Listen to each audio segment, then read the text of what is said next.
Hello everybody, welcome everybody, or dobro pожаловать. Hello to the second matchup of today. We are currently preparing the matchup between Loyalty and Meadows, and I'm also, of course, not alone. Today I am joined by Zach. Hello, buddy. Hello, Mathis. Very, very excited to be back for the Winter Circuit and casting for the first time with you, might I add, for a pretty interesting game ahead. Oh, yeah. Whilst we set up the game, we just wanted to talk a little bit about the teams, the matchup, and what's ahead of us today. Yep, exactly. And also, gotta give everybody a big warning here, because this is I'm pretty sure at least it's been a couple of years since we've had a full-on British cast, so if anyone's offended by the accent, yeah, exactly, if anyone's got an issue with the accent, well, that's what you're getting tonight. Anyway, yes, let's get right into Loyalty versus Meadows. So, both of these teams we have seen in DBDLeague already. Loyalty played in the All Hallows League, but they unfortunately didn't make it past the qualifiers. And Meadows, some of you may have seen in the last scrim night we had right before Christmas. I think it was on the 18th or 19th of December, where Meadow lost against Archon as well. So we haven't seen much of them yet, and based on the sign-up sheet, at least, that all the information that they've given us about their teams, they have made some tremendous improvements, and they've made it quite fun, a lot of different tournaments, so I'm really, really keen on seeing how these two teams have developed, and if these improvements also carry over into DBDLeague. Yeah, I think Loyalty are slightly further ahead in the experience side of things, having played on the DBDL stage already. So they've had some exposure to these really experienced teams, something that Meadow doesn't quite have. Yeah, only the scrim mode. Yeah, and Meadow have said themselves they're really excited to play against these high-level teams. So I think both teams have something to prove. They both got their back against the wall today, and I should mention the winner of this match today will go on to face Elysium in the main bracket, who were the champions of All Hallows League. So that is a titan that they are inevitably going to have to face. But we'll see how they perform. Yeah, like we said, Loyalty not quite getting the run that they maybe wanted in All Hallows League, but from what I saw, because I did cast one of their matches myself, and I have seen the other two matches that they played. They have a really strong survivor team. But falling short on the killer side. Like you said, I hope that they've had time to reflect, and maybe we'll see some changes to their strategy and see how they've adapted to that from that experience. So maybe seeing from a strategy point of view if they have the upper hand, but I think we're in for a really close game. Yeah, and also, as you mentioned, Elysium right after whoever just ends up winning this matchup. Talk about out of the frying pan into the fire. So that's sort of one big challenge after the other. And yeah, so as we've still got some time to talk about these teams, we might as well also talk about the killers that we'll be witnessing today for both of these teams. So we've got Meadow picking Blight at the start, so that's going to be our first setup. Our first set. Then we've got Nurse picked by Loyalty. We've got Oni again picked by Meadows. And to finish it off, you've got Plague picked by Loyalty and Spirit picked by Meadows. But yeah, we're already loading into the first game. Quick overview, and let's get right into a prediction before we end this first game. So, Zach, you've already watched a bit of Loyalty yourself. That's also a fun fact. Zach made his premiere casting with a Loyalty game against Eternal. So, yeah, go ahead. Yeah, that was a fun game. It was quite close. I mean, Eternal took the game 2-0, but a Loyalty, matched them in their sets, at least for one of them. I think the Xenomorph set. Not seeing Xenomorph today, maybe not seeing him doing well last tournament. Yeah, he's not in the tournament. They might have decided not to pick him this time for that very reason. But yeah, I think the sets we have today are probably a bit more standard to what we're used to seeing. Starting out with a Blight set. We are in here. Yes, we are in, and going to be rushing over to Shaq to see Corrupt Intervention in play. And as I'm getting back into the swing of casting after a long break, I'm super excited because Blight is my favorite killer to play. Long break. At least you had some practice in the previous tourney. I didn't. Yeah, and I did manage to cast a tournament in between as well, which was very fun. Yeah. Fancy. Yeah. Nice early first chase hit, and gets a hit onto Shawl. Blight is a very mobile killer, and this map's quite large. I would say it's not one of the biggest maps, but a lot of opportunity to bounce off of these trees. So somewhat RNG reliant, and landing a nice pallet stun there. Doing really well, and he's able maybe to link this into main building, but no, opting to go over to this structure. And a nice first down there for Kuzeka. I'm not quite sure how to say that name. I'd say Kuzeka as well. Yeah, Blight's gonna be definitely the most, I'd say the most interesting killer to watch between both of these teams, because we haven't seen either team play Blight in a DBDLeague set so far, with Loyalty playing in the All Hallows League and Meadow only having played a Scrim Knight, but neither ever were interested in playing Blight. So I'm really looking forward to seeing how this is going to pan out, especially since Blight was also the game one of the games I casted last week when we had Rapture versus Archon, and we saw decent potential on this killer, especially what Crow was able to perform for Team Rapture last week, where the differences in experience on the Blight, or also there was a big difference in results. Oh, that was a beautiful flick here. Very late hit, but it still lands. A big difference in results, because Crow got a 4K relatively early on. Meanwhile, the Rapture survivors were able to escape the trial even. So I'm really curious to see if we're going to see a rinse and repeat on this, if there's going to be a clear difference in the results, or if it's going to be much closer than last week, as Kuzeka is trying to continue the chase on the tunnel out that's now been instantly healed with that for the people, trying to prolong that chase for as long as possible, not wanting to lose a survivor, because a 3v1 on this map is sort of a death sentence for the survivor team. Yeah, it's going to be really important that he gets this first elimination as quick as possible to ensure the sort of chances of success. Opting to switch targets right down to Carl. Oh, but does catch Shawl over there running away. Gonna drop that pallet. Got quite a lot of filler pallets on this map. Sometimes they can't, sometimes they don't spawn in the best spots, but we'll see. It doesn't look like the chase is going to be going on for much longer. Does he make that pallet? He doesn't, but is on a pallet. Is anyone around to save? We'll see. Going to be just looking around to sniff out a survivor that might be lurking in the area. But hopefully should be a straightforward second stage for sure. Oh, hello, here we go. It's a flashlight save. Yes. We preserve pallets where we live. Yes, and that is going to be... Oh, does he make it to Shack? No, going to take a hit. Beautiful. Yeah, so that should secure the safety of Shack at least. Pallet going to be burned very, very quickly there, but we'll see how much longer this chase can be extended.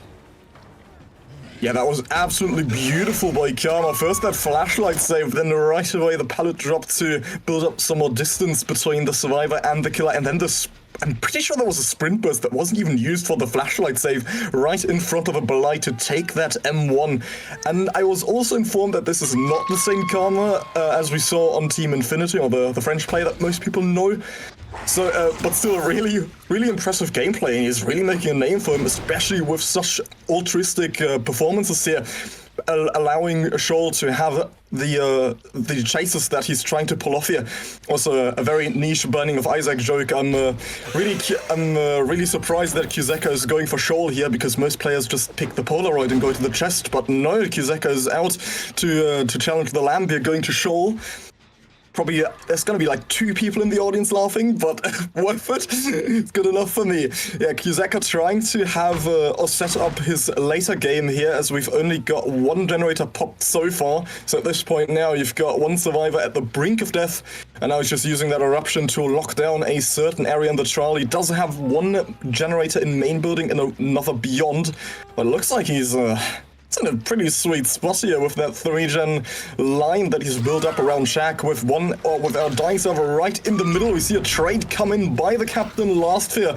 We'll be able to get a Shawl off that off that hook. In the meantime, that eruption does proc, and to what avail? Because Shoal doesn't make it that far. Kuzeka immediately catches up, gets stuck however on the boulder here, and our survivor will be able to continue the chase. However, not a single filler tile spawned here.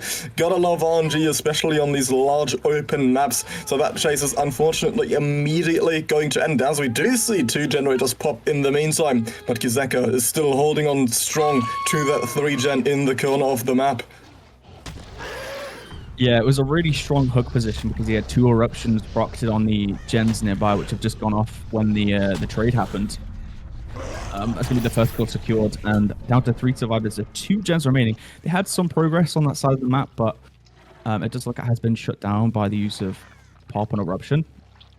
So I think maybe Kuzeka That's a 4-gen. Yeah, 4-gen. So against the Blight, especially a mobile killer like him, is going to be able to hold that down pretty easy, no problem. And this area's resources has been cleared, so it's not the safest area to be caught. So I do have to wonder where the survivors are going to focus their attention, how they're going to play this. So we see Karma lurking up top, last for him in the basement. And looks like they maybe want to play a bit slow, and now that 4th survivor has been eliminated. No, I thought he was using that Sable self-care perk first, but oh yeah, well, that's banned, so I'm glad it was the medkit in the end, because we've had enough issues in the previous matchup, and glad that's not translating over, but I also don't want to jinx it, so... yeah, we've got Kuzeka now leaving that 3 and knowing fully well that the survivors are going to be relatively cautious, pushing into that area, and he wants to basically flank him and cut them off short before they even make it to these generators.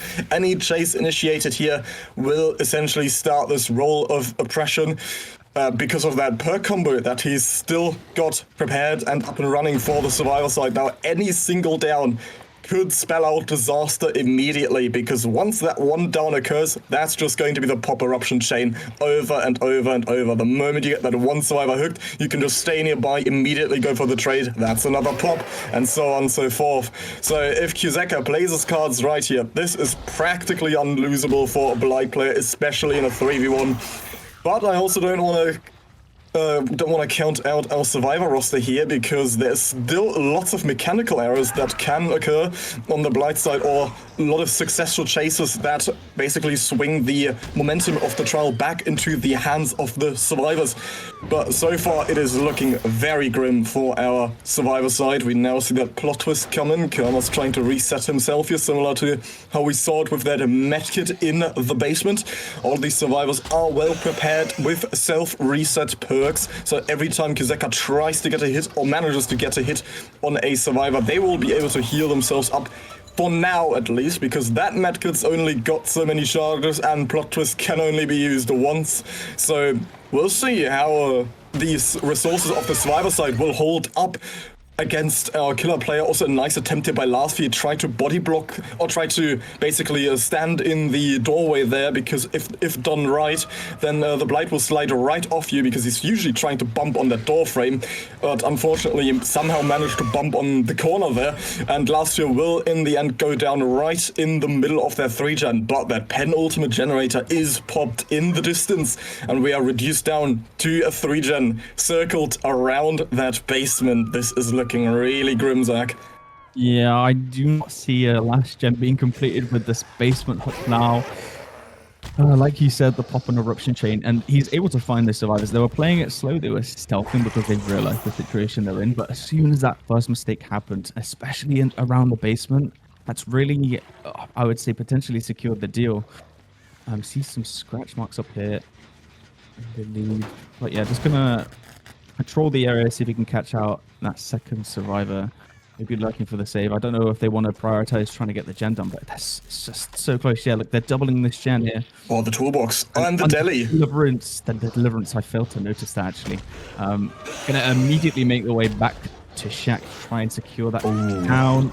And yeah, it's not the safest area. Really nice hit on the window there.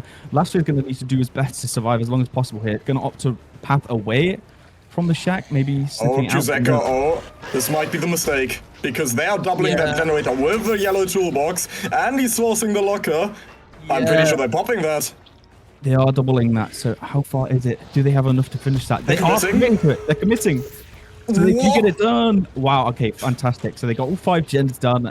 Last sphere, and that small decision that he made there to commit to last sphere has meant that he's lost that gen.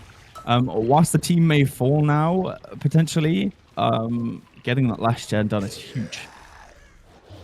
Yeah, me saying the game was practically unlosable for the Blight here seems to have jinxed our pure Quzeca, because our survivors miraculously were able to pop all 5 generators, and that is an achievement on its own on a map like Mount Ormond that is just so blatantly open to chase ending really quickly. And we see one of these survivors just downed, picked up immediately by Cab and reset as well. So we've got 2 healthy men on the other side of the map here trying to sneak back into the trial, hoping to get their captain off that hook here. But really, if they manage to get a 2-man escape here, that would be ludicrous and most likely suffice to win this set, unless we see an even stronger performance on the upcoming survivor side also. But yeah, Quzeca was in a phenomenal spot there, unfortunately wasn't able to profit from it. Now survivors miraculously managed to get right out of the pits of hell that they've unfortunately dove right into.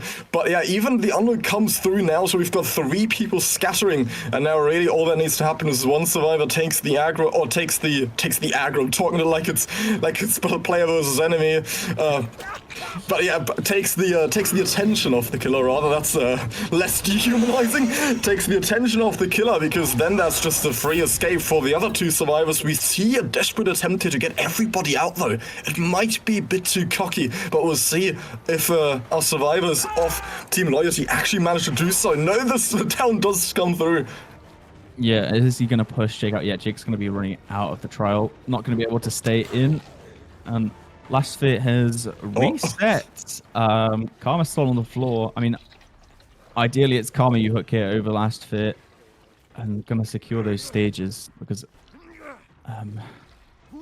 yeah, really well played, I'd say, by Team Loyalty to get escapes, especially on a Blight set, which we do expect 4Ks from. So a 2-man out is huge for Loyalty, and that's going to really set them up quite nicely for the return fixture, I think. Yeah, I was gonna say, I hope he doesn't try to go for that save there, because there's absolutely no way you single-handedly get a burst out of that upstairs main building hook. But yeah, you don't make the smart decision here, and it will be a 2-man out with a good amount of status taking out the trial. We did not have 2 dead survivors exit that, so that is going to be huge for Team Loyalty. And it's going to be a really difficult result to match in the reverse fixture, as you pointed out, for Team Meadows. Yeah, and this is what I was talking about with their strong survivor side. They're decisive, so they know that they want to commit that gen there, just leave Lastra in the basement, especially knowing that he had the deliverance, and they were just perfectly able to waste enough time to allow that last gen to pop. So really, really good strategy. And let's look, like we have, coming out of that Wallows League, it seems that they've made some improvements, and it's really nice to see, I'd say. Yeah, the stars aligned there really for that moment in the game with the deliverance plus the double up. So really wise decision by, I forgot who the Jake player was, you know who I'm talking about, to save the toolbox up until the very last generator. That is, usually people have quite a trigger finger when it comes to those toolboxes, and they just want to get it out of it, get use of it as soon as possible. So just in case that person ends up being eliminated from the trial, that toolbox doesn't go to waste. Even if you perish on the hook, then someone would have to go all the way to that toolbox and pick it back up. But Jake was able to hold onto it for the entirety of that trial and use it on that decisive last moment, on that last generator that they so desperately needed. And there with just great coordination with that deliverance survivor also going down in basement, because that's just going to force the Blight to use another 2 rushes to make it even out of the basement. Or that's usually how people play it, because let's face it, you don't really want to walk around much when you're the Blight unless you really want to take advantage of blood loss in a chase and you're just too lazy to rush. But yeah, that's basically already half that Blight ability used just to make it out of the basement. That was brilliantly played, plus the locker force at the very end there. So a fantastic performance by Loyalty coming into this first game of set number 1. And yeah, we'll see what's going to happen in the rematch with this time Team Loyalty on the killer against Meadow, and it's most likely going to be Lastfear on the killer, because the last time, or the couple last times we saw Loyalty play in DBDLeague was, as mentioned before, was in that All Hallows League tournament, and Lastfear played every single killer. On Meadow, we had to split out a bit more, so Qzeka played most of the killers, but we also had Draxi play Ghostface and... Oh, I forgot the other killer. It wasn't Bubba. I think that was also Qzeka who played it. But yeah, in the best of 5 that we saw before, but right before Christmas. So yeah, Loyalty, it's already something we talked about, so they have made quite the tremendous improvements here, and it's lovely to see. Yeah, we might see some different killer players, actually, considering that the killers are slightly different. I'm not sure, but that was 8 stages secured by Meadow on 3 unique survivors. So at the very least, 8 stages on 4 survivors would secure the win, or instead 9 stages. I mean, it's very doable on Blight. He is an ST killer. He's very powerful. And we'll just see how Meadow decide to fight this. I'm looking forward to it.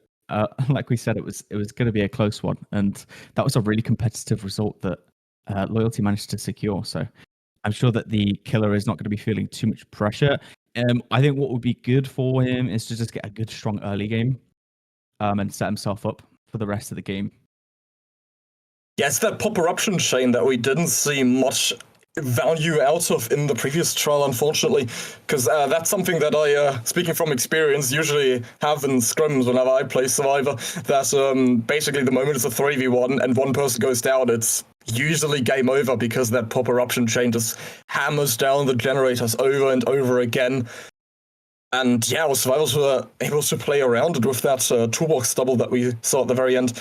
Also, important to mention that this is Meadow's pick, so this first set is, the Blight is their pick, so should be home turf. We will see if our survivors have much to come back on, because that killer performance, considering it's their pick, you would expect more similar to... But then again, also we had, last week, we had Archon pick Blight against Rapture, when it was Rapture who were able to take a set off Eternal or Elysium in All Hallows League with that Blight.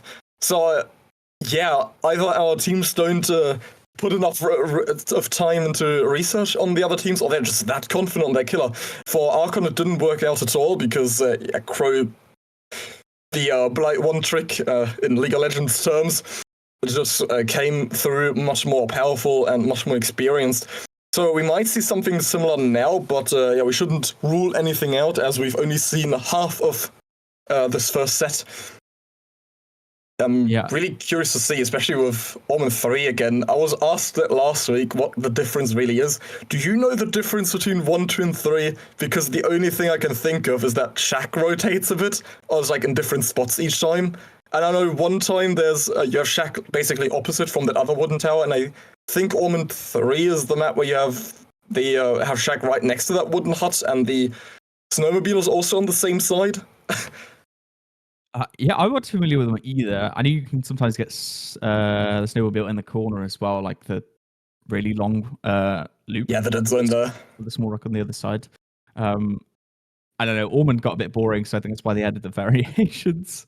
And that's why we've got the lake mine in there as well. But it's Ormond, so it's always funny. It's Ormond. Fan favorite.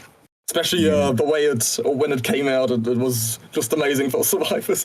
Extremely survivor-sided, lots of fun to play. That's why everybody spammed the offerings and made every Twitch streamer mad on the platform. So that's typically how it goes every time, I think. Unfortunately reworked now, but I mean, we've still got Eyrie of Crows, right, for all the snipers out there. Still got Eyrie of Crows to pester people that you really want to win against. But yeah, we are now also finally loading into that second trial, this time with Loyalty on the killer against the survivor side of Meadow. And considering it's their pick, I'm expecting a lot here. Yeah, well, it's unfortunately not too uncommon to see teams winning on the enemy's pick. I think it happened with Loyalty. Losing on their Xenomorph picks over All Hallows League. So it's not something that we don't see too often. But yeah, so Karma coming in on the Blights. We see a slightly Not different last build. year. No, not last year. Who we might have expected, based on what we've already seen of Loyalty. So we'll see how Karma can perform, playing killer for his team. But we see Ruin Undying as the main difference in the build here. Maybe opting to spread pressure, but that's Undying gone already, so a bit of bad luck. That is something, unfortunately, you experience with Hex Parks. There is a chance of it being cleansed or survivors spawning next to it. So, Undying gone, so just Ruin left. Hopefully, he can get some value from it. Landing a first hit onto Steve. Pretty first quick chase, finding that survivor pretty quickly. And a nice bit of bump loading. And he's going to really, yeah, that's the panic drop and then the vault. Really nice patience for Karma to get first really quick down.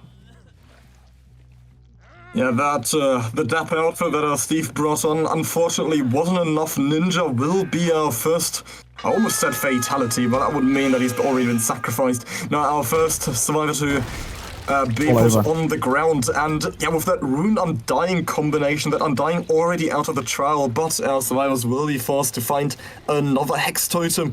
I was going to make the case that on Orman it should be a bit easier to find, considering how open and also short the tiles are. So usually you can see that flame kindle from further away.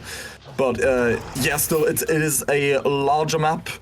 And also, people usually complain about how when basically totems are cleansed at the start of a trial that there's no regression coming from it and it's basically useless. But it still needs to be taken into consideration that that's 14 survivors. A survivor has to be completely stationary on a totem. So even their sheer existence are a slowdown, but of course that slowdown becomes exponentially stronger the longer they remain in the trial. But any slowdown is good slowdown on the killer side. And Karma probably knows that. Karma knows that fully well. Still has that rune in the trial, so our survivors have to go for another scavenger hunt, trying to find that second totem to eliminate Rune from the trial.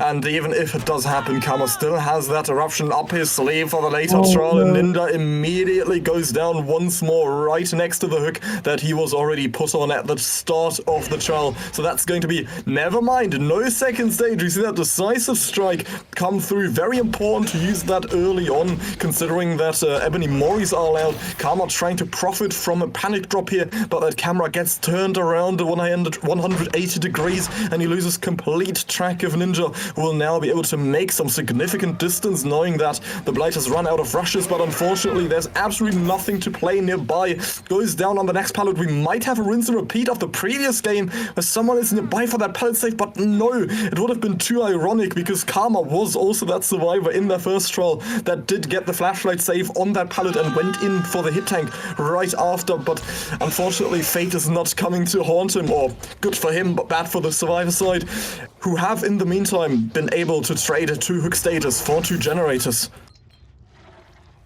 Yeah, that decisive saved a lot of time, allowing the team to get the gens done, and not having Ninja on that hook so quickly.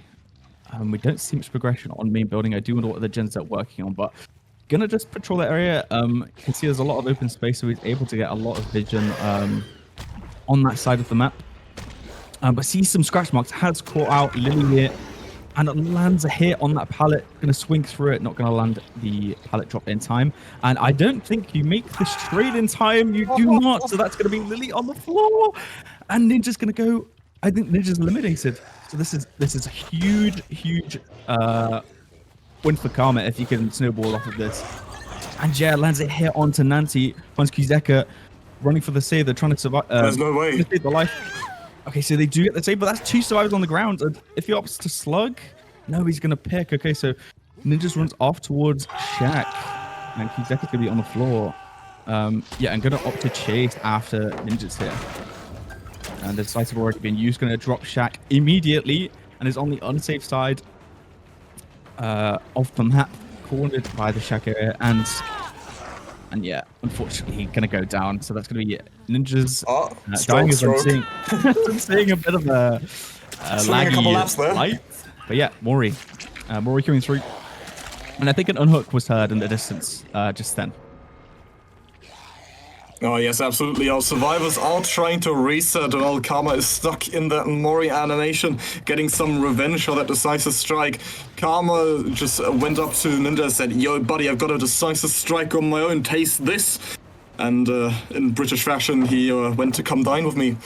But that's a joke that I already pestered Zach with before this, and he said, "Please don't say it," but I did, and it did anyway. But yeah, that's the good old British banter that you need to uphold. Yeah, Karma trying to catch back up with the survivors. The pressure that he was just able to set up also went for the individual stage. Oh, hello.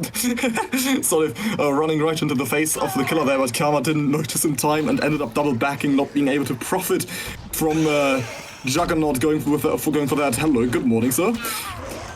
Yeah, but that's going to be the next survivor down in the middle of main building, and our survivors were busy with resetting in the meantime. Now, Karma does not have that pop eruption combination this time around, but that eruption on its own might already do the trick, considering this is significantly less pressure than what we saw from the survivor side of Loyalty in the previous game. It's about the same state of progression, I would argue, with the hooks right now. Oh, really nice attempt here by Karma to flick the opposite way of what he was pretending to go for, but Kuzeka did not fall for it, our killer from the previous trial here. So maybe Karma's out for some revenge as well, and also himself trying to exert some karma. Haha, look, a joke in direwolf fashion on the survivor side. But yeah, Kuzeka makes it past the pallet here and connects to the next upcoming tile, also just safely drops it here. Does not want to take any risk, wins, or I was going to say wins the 50-50, but unfortunately Karma does just hold W around the tile and manages to finally get that sought after first hit onto Kuzeka. Chase is relatively long here, however, or unusually long, as Kuzeka now finally bites the dust here. Juggernaut and Lily in the meantime should be back on those generators on the other side of the map in the meantime. Yeah, some nice time bought by Kuzeka there. Eventually going down, but they were able to get a full reset and then start working on these gens. That initial hiccup where two were down, I think, bought a lot of time for Ruin to really get down these gens that they would maybe have been working on. You can see they're trying to work on that one there. This area has no resources left, so if survivors found around here, it could be quite devastating. Checking the lockers, maybe sniffs the survivor is around here somewhere. Unhook comes through across the map, so there should be at least one survivor around here somewhere. Reset coming through onto Kuzeka, and yeah, I think priority for Meadow here is to not get found, ideally, because they want to slow this game down after a shaky little start. They've still got two gens to get through, and he's seen two survivors in this area. Just finds Kuzeka immediately, relatively quickly. Going to continue chase. There is a pallet here for a bit of safety. He's going to drop that and opt to break. Continuing chase, going to rush over and trying to play to the FOV of the Blight, but not going to work. Karma knows exactly what he's doing on this Blight. Yeah, sniffs maybe the survivors back on that gen. And yet you can see he's a K9 unit, he's going for the sniffs. Yeah. Yeah, going to opt for the injury and then just try and push the survivor off the gen. Because if he can protect the gens, then he should be fine and buy himself enough time to get those kills that he needs in those stages. And not going to land a hit at that window, and the light's going to buy a lot of distance, but it is a Blight. Never mind. Gets caught immediately with the lethal rush here, and you can see on the HUD there, two separate gens are being worked on. So if Juggernaut can buy some time for his team... Oh, not going to land that hit there. It's got a pallet here for safety, but Karma goes off in the distance and has found Kuzeka there, the injury, and it's going to go down. Nice hit around the corner.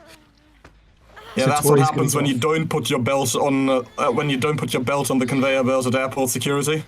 You get lethal rushed on. Yeah, second stage scored for Kuzeka, and going to go across to see if we can find that. Gen does get completed, and it is going to be Lily on that one. He is not missing with these hits. This is really good because it's buying him so much time and pressure. Yeah, somehow they've been able to get it down to one generator, though. I'm quite torn on the comment you made about that they're trying to play a slow game, because it does look like it. I'm not sure if that's really going to benefit them, considering that they've decided to keep that rune in play, not wanting to play around that eruption. I'm sure they must be aware of the location of that rune by now, because we've had several survivors run past it.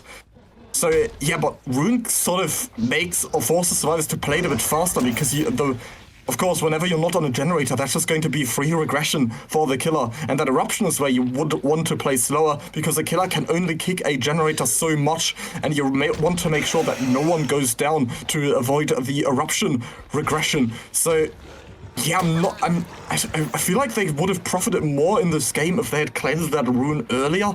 But yeah, maybe we still are yet to see some important plays in the game here that would have made eruption stronger than the rune here. Kiseka trying to win this palace here, but it's just not long enough that not even the fake vaults here are going to leave our killers on his toes for too long. Karma will be able to get the down on in the middle of that main building. Kiseka will be the second survivor to now bite the dust, and that's already 9 stages into the trial, so you know what that means. That means that Loyalty are going to take this set. Yep. Meadow's pick, so really, really good momentum for them going into the second game. I'm going to do some housekeeping and try and clean up the rest of the survivors. For now, I think Meadow want to try and get the best result possible, especially for Mindset going into that second Loyalty match. And like you said, the ruin value has been insane for me. Blight's a mobile killer who can pressure a lot of different places on the map relatively quickly. And he has played it to a point where he's able to get the full value from that perk. And yeah, just finding survivors quickly as well and not missing on these hits. It's really just like a snowball effect. You have the ruin regression and he's just finding these chases and just converting it into downs really quickly. And I'm really impressed with Karma. Yeah, some people may remember when Blight was originally released, how busted that Rune Undying Tinkerer combination was, and this just once again shows why Blight and Rune just work so well together, since they can be practically anywhere on the map, and that Pop Eruption, the exact same thing, because Blight, with his really powerful ability, will be able to down survivors quickly or in quick succession, one after the other, and just profit from those snowballing perks.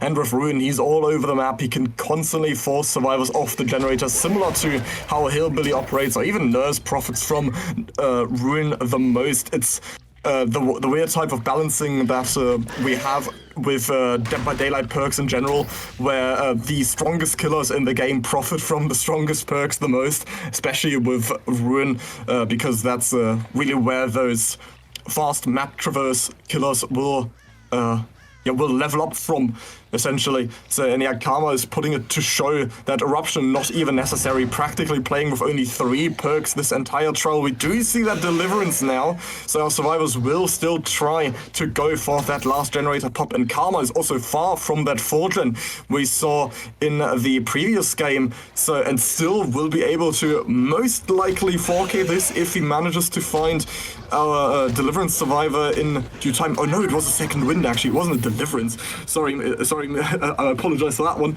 But yeah, Juggernaut will be found right after the second wind, helping to prolong the chase here, but unfortunately, because Juggernaut was still broken or injured for the duration being, there's still gonna be blood on top of the scratch marks all around the map here. Karma trying to play patiently, but it seems like I thought Juggernaut just immediately left there. Oh, yeah, Crouch will be able to avoid that hit here.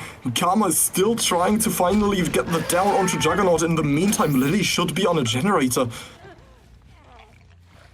Yeah, you just have to hope that they get that last gen done. It might be really good for them. And you can hear a lot of progression on that gen. Is Lily around here? Oh. She is, yeah, going to be found there, and just a matter of time now trying to get this down onto the final survivor. I'm going to be chasing on this loop. Oh, going to fake the window. Nice. Okay, Team Meadow wins. I'll just get the pickup, but yeah, just a matter of time. Because they're trying to play this out as best they can, just so that they keep the mindset. We did see on the sign-up sheet, Meadow are a never give up sort of mentality. So not going to be shaken by this. I think they're going to want to regroup themselves and try to gain an advantage in the next set and brush this one off. Yeah, meanwhile, Karma really doesn't want to lose this 4K on 1. As you pointed out, they really need to brush themselves off here and try to go with an open mindset into, or basically with a mental reset into that second trial, and Karma is making sure that that's not going to be as efficient as Team Meadow would like it to be with a 4K1 in comparison to that 8-stage game we saw previously. That's a big difference here. Similar, or it's very Archon Rapture-esque from last week, where also we had the losing side pick this killer and ended up losing that pick in the end, underestimating their opposing team, or maybe also just not knowing enough, or thinking that, oh hello, we see a last-ditch effort here with an unbreakable sprint burst, trying to go for that hatch here. Yeah, but Karma is immediately gonna go for the Mori, and that is also how this game, or this set overall, is going to conclude. That is going to be the clear 1-0 to Loyalty. And yeah, our next upcoming killer, Nurse, would you like to have some words on that before we go into a shorter break, Zach? Yeah, I just wanted to say though, on the point of experience, Loyalty, having played in this sort of stage before, do we see a little bit of experience difference there, and maybe Meadow being a bit nervous in their first game? Potentially could be the case, but I think maybe this is their chance to sort of find their groove a little bit. We're going into the Nurse set. I've always said that it's probably one of the killers that most comp players are used to playing against the most. Yep. You know, these constant scrims until they I speak from experience. Yeah, Nurse is sort of like the what's the qualification for comp, I want to say. Yeah. Gotta be able to run Nurse. Yeah, so I'm confident that both of these teams are used to Nurse. They have a strategy that's pretty common.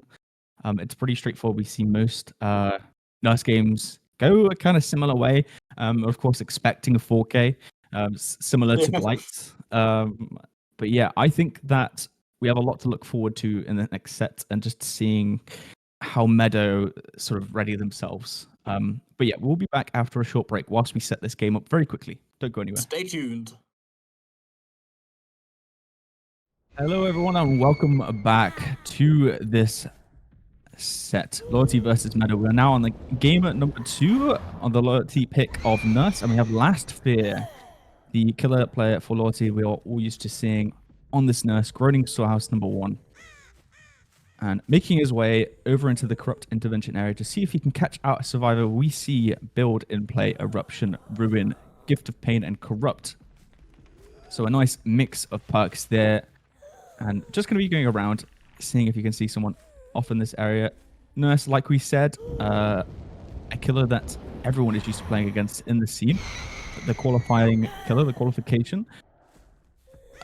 And we'll see what strategies they are going to apply here against this Nurse. Going for Shack. Sees some scratch marks and has found Qzeka here at Shack. First chase of the game. Not quite connecting with that first blink hit, but going to continue chase over to the structure here.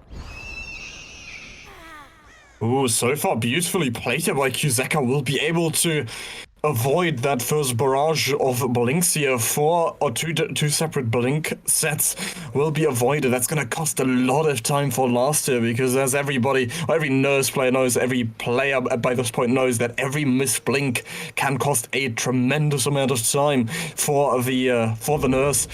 And yeah, I'm expecting quite. Oh, hello! That's a solid hit. I was about to say I'm expecting quite a lot here from Loyalty's killer side, and yeah, Last Fear is here to deliver very evidently, because first of all, this is Loyalty's pick, and second of all, Nurse is also the killer they played twice in the last tournament in All Hallows League, where they were able to beat Rapture on the Nurse set, but they ended up losing the Nurse set against Eternal, unfortunately.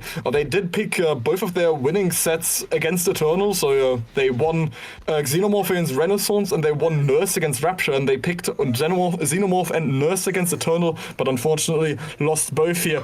But yeah, last year, expecting a lot, especially from the captain and we thought at first the killer main for the team, but then we had someone else play the Blight game. But yeah, a relatively well-known Nurse player, very experienced on the killer, and it's gonna be a very different flow of the trial, since Groening Storehouse is a huge map, especially for Nurses, where it used to be the average on. An 8-stage game would be the average, at least a couple of years ago, but we've seen that in recent development pan towards the 4K once again, and also because I've got some personal trauma attached to this map. You know, it's always, I'm not talking about the team here, it's becoming more difficult in Comp Dead by Daylight, where basically every single abstract noun is being claimed by teams for their names. But yeah, I've got some personal trauma with this team, because this is the first time I myself played against an SA killer that was against Venom on this map, on in a tournament finale, which my team Oboy at the time ended up losing as well. So Nurse on Groening Storehouse, I want to say, always has a weak spot for me, but yeah, quite the opposite way. I've always got a chill running down my spine every time I see this killer on the map. So let's see if last year can confirm this angst I've developed on the snap here, if this is going to be a tragedy for Team Meadow, as Contra will be put on the ground a second time now. No decisive strike here, so that will be the secured second stage. And we already have Lily on that generator, quite far progressed. It's also a really interesting perk combination with basically not a single perk there. Scaling with one another, if that's the right term to use. Everybody knows what I'm talking about. Not sure if you can really use the word scale in DVD, or everyone does, but we should start implementing it. But yeah, that Ruin, that Gift of Pain, and that Eruption. Zach, what do you think about that combination of perks? Yeah, it's definitely a mix. I don't know how I feel about it. Ruin obviously hasn't been cleansed yet, so getting immediate value out of that. And securing a quick down on Kizaka. Yeah, the Corrupt and Eruption I feel like is pretty standard, but the combination of Ruin and Gift of Pain I feel like it's something you just don't see, like you said. So I'm not sure how that's going to work.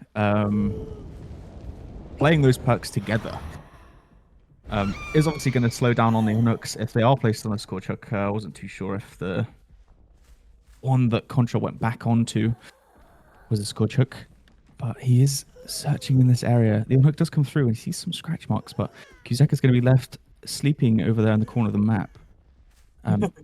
Groening Storehouse is a bit of a soft spot. I'm used to seeing Nurse played on Cold Tower myself. I've maybe seen one comp game. Being new to the scene relatively, Cold Tower is what I expect to see, but Macmillan... Cold Tower's easy mode.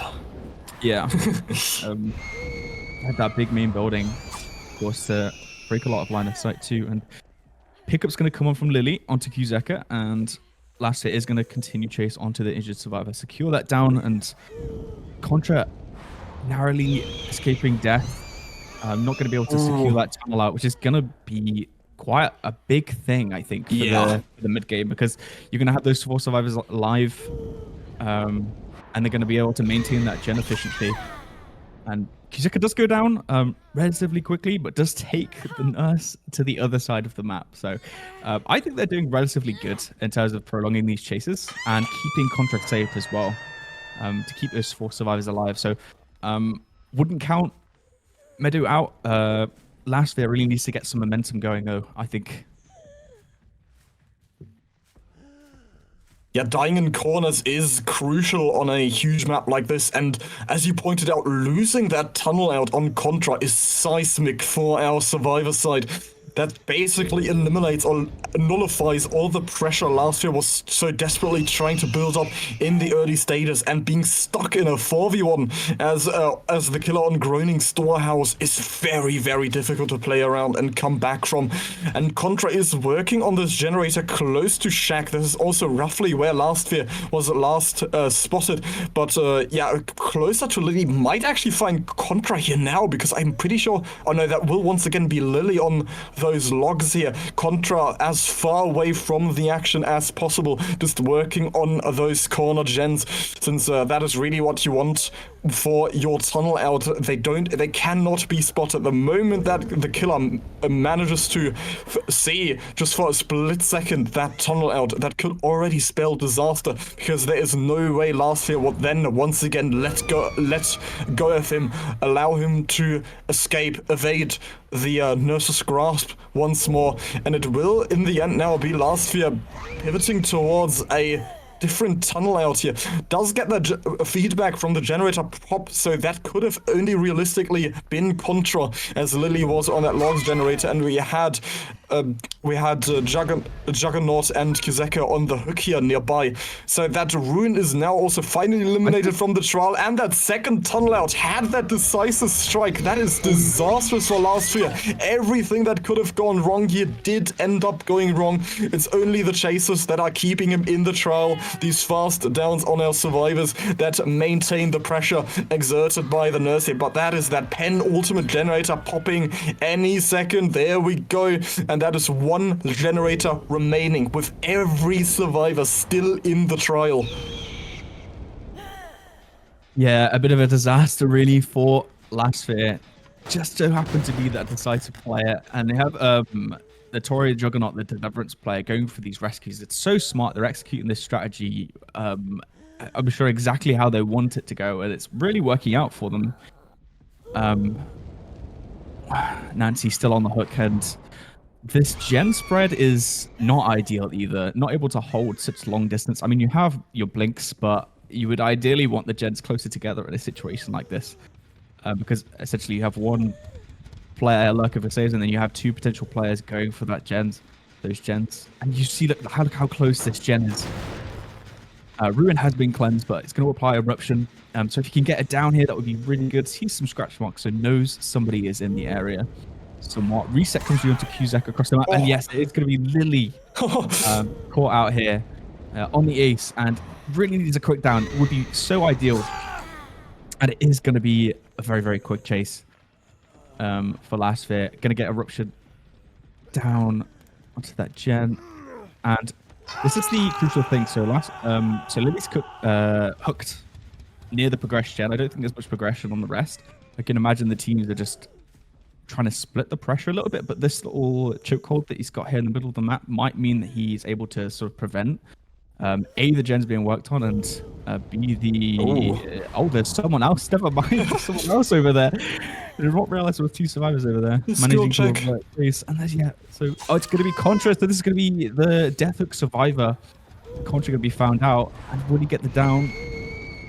Not going to hold over to Shaq. Probably very good pathing there. Decision from Contra. So so this is the dead hard. Oh my god, such beautiful timing from Contra there to just prevent death once again, avoiding death. This is so massive.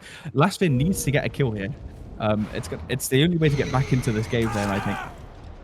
No, that was it and a half. That pallet drop should have come through, but somehow Lassphere with that AoE attack manages to once again put Lily to the ground. But this is really not the survivor that you want to continue chasing on. But Lassphere really doesn't have another option right now, as he's lost Contra and Kizeka time and time again. Lost track of his tunnel out so many times. We're only looking at 6 stages here, with Deliverance also still in the game on Juggernaut if need be.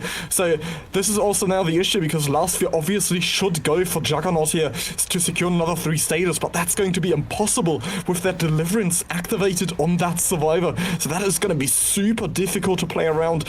So best outcome I can imagine would be a 2k at least here, but all of our survivors are most likely just going to Scooby-Doo gang over to this other exit gate here, not trying to raise any suspicion near Lily and just take the 3 men out, because that would be a ridiculously good result for Team Meadows. That would end us up on a 7-stage game if my math doesn't deceive me. I've got math in the name, so that should always be on point, right? But yeah, Lassphere is mostly just gonna be satisfied with the, or shouldn't be satisfied with the kill on Lily, but there's nothing else he can really do. All 3 survivors managed to sneak out through the back door. That is a ridiculously good result on Meadow that neither of us would have expected, if I may speak for you as well here. On Loyalty's pick as well, it's just happened Loyalty's in pick. reverse. We sort of said it, like, these teams winning on each other's picks, and like the results have been strong on the opposite side of what you would expect it to be. So, I mean, we all expect a 4K on Nurse because he's such a strong killer, but man, Meadow executed this game really, really well, knowing exactly what they need to do, who they need to protect. I'm really impressed, and like I said, this is not going to be a close contest. There is going to be a close contest. It's not going to be one-sided, as we've seen these teams really performing under the pressure. Yeah, you're absolutely not the only one that is left in awe here by the survivor performance of Meadow. Not even, or what's that? I think flexing. No, I forgot the word that you use for when you have a perk and you don't even use it. It's not flexing. It's whatever. Can't got my tongue. I'll get to it. You know what I mean? In the future. Yeah, you know what I mean. But basically, not even needing to use that deliverance, which is such an important perk for or against nurses on these sets, because usually that's when a survivor is first down in the trial, you want that deliverance survivor to just run in and get the rescue, because that practically nullifies the progress that the nurse has made if that deliverance survivor is then prioritized over the tunnel out and just put on the hook in the meantime to just get it out of the system. That's usually what nurse players end up doing. But so basically there's all 4 survivors standing once more, and that deliverance not really doing anything at that point, or I'm not doing anything in this game. I mean, so would do a lot in nullifying that early game progress that a nurse can achieve. But yeah, impressively well played by Meadow, and as you pointed out, on Loyalty's pick too, when we expected a lot based on the performances in All Hallows League in our previous tournament, where they did end up taking that nurse set from Rapture, who had Flix play nurse at the time for them, who is known as a very good killer and someone who plays the nurse quite a lot. But yeah, really didn't expect this. Yeah, I mean, we go over what happened. The first tunnel out was denied. The second tunnel out was denied with the decisive. Yeah. And then at that point, you're down to 1 gen left with 4 survivors alive, and they're all reset. I think that the coordination from the survivors, being able to not force any trades as well, they're able to unhook safely.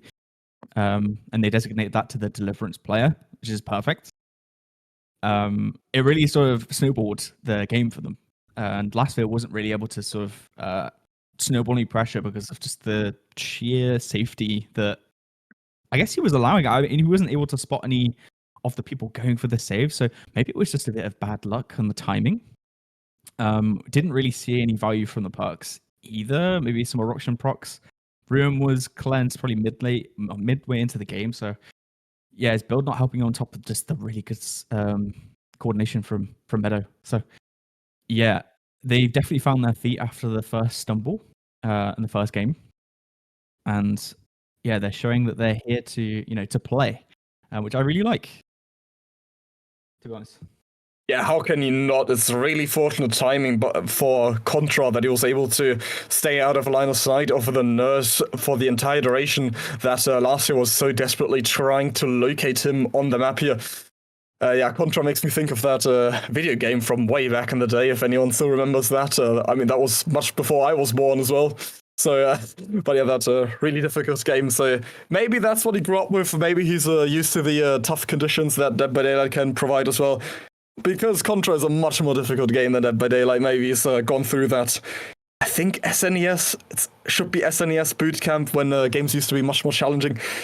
But yeah, also, one thing I really want to point out before we go into this next game would be the team logos, because that's something our staff team was really excited to see when we had Team Meadow apply for the tournament, because usually team logos represent something with carnage, something brutal, and then we have Meadow. Zach, do you recognize that face on the logo? Because I should do. Is it? I don't want to. I don't want to be wrong, but I think is it? Is it the Yeah, I Malta need to milk? guess. I don't know. Is it what? Is it the biscuit brand? I don't know. No. You're very Am I- far from it. It's Very far? from a Okay. video game. It's from a Oh. video game. Oh, okay. Well, So, not what I was. Maybe my tea and biscuits blood in me, the British blood. The biscuits. But no, yeah. no. It's not any type of biscuit. I couldn't even think of what you're talking about. To be fair, when talking about biscuits, we should know our biscuits. But yeah, I'm sort of a Fox's enjoyer mostly, so should really branch out of it as well. But yeah, that face with the cow, also the name Meadow. That's from the Mario Kart Nintendo on the N64 track Moo Meadow. Which also has its reboot on the... Oh, how many games was it on? I know it's on the Nintendo DS. It's also Mario Kart 8, so for the Switch. And the Wii U? I think that game did come up. Yeah, it did come out on the Wii U. I'm not mistaken there. Yeah, I remember now, because I have a Wii U, and I didn't want to buy Mario Kart a second time, so I never bothered getting the deluxe version, because that's just another £50 down the drain. But yeah, yeah, it's the face of the cow from Moo Meadows, and especially Direwolf was really happy, and he couldn't stop saying, "It's a moo moo," and he really wanted this team in the tournament based on the profile alone, and I can understand it. I mean, it's definitely a change of things, and it's something really wholesome, but yeah, wholesome is also something that I would say about both teams, because looking at the roster, some of the people on the roster, like the names are just really adorable on some of these players. So on Loyalty, we have three players that are called, we have three players named respectively Sparky, Flitchy, and Zuzu DBD. And then we've got Team Meadow on the other side with... yeah, also Lily is short for Tiger Lilyaki, so that's not even just the standard name that most people are probably familiar with. It's short for Tiger Lilyaki. And then we also have, I'm sad that we haven't seen this player yet, because that's the most gamer name you can think of, Mario Gunner. At least we're getting to see Fortnite Ninja over and over so far, so that's making me happy. But yeah, we almost loaded into the next trial, but hey, guess what? Either someone crashed or we were looking at a restart, and get that information lickety-split. Someone said, guess what? All caps in the match chat. We're about to find out what happened. Anytime soon, drum solo please. This is all going to be cut out from the YouTube video, so YouTube frogs, be happy. Wrong map. Ah, solid.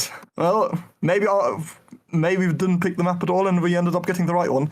But yeah, unfortunately the wrong map was picked here, so that is going to be a restart, and that means that all of our players now know each other's perks as well. But that's most likely going to be since the killers obviously host the lobbies, so it's the games are always played on their ping to keep it somewhat fair. And since the killer picked the wrong map, that is going to be on a game, on a set that looked very great for Meadow so far. It is most likely going to be a deduction, 0.5 hook stages.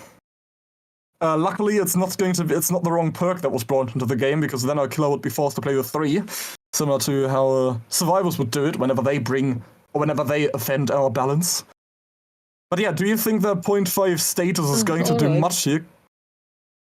I don't think so, considering that the 7 hook stages on 3 unique survivors is the It was 7, yes. It was 7, yes. So I mean, that's you would expect pretty easy to come set, but in this occasion, maybe not.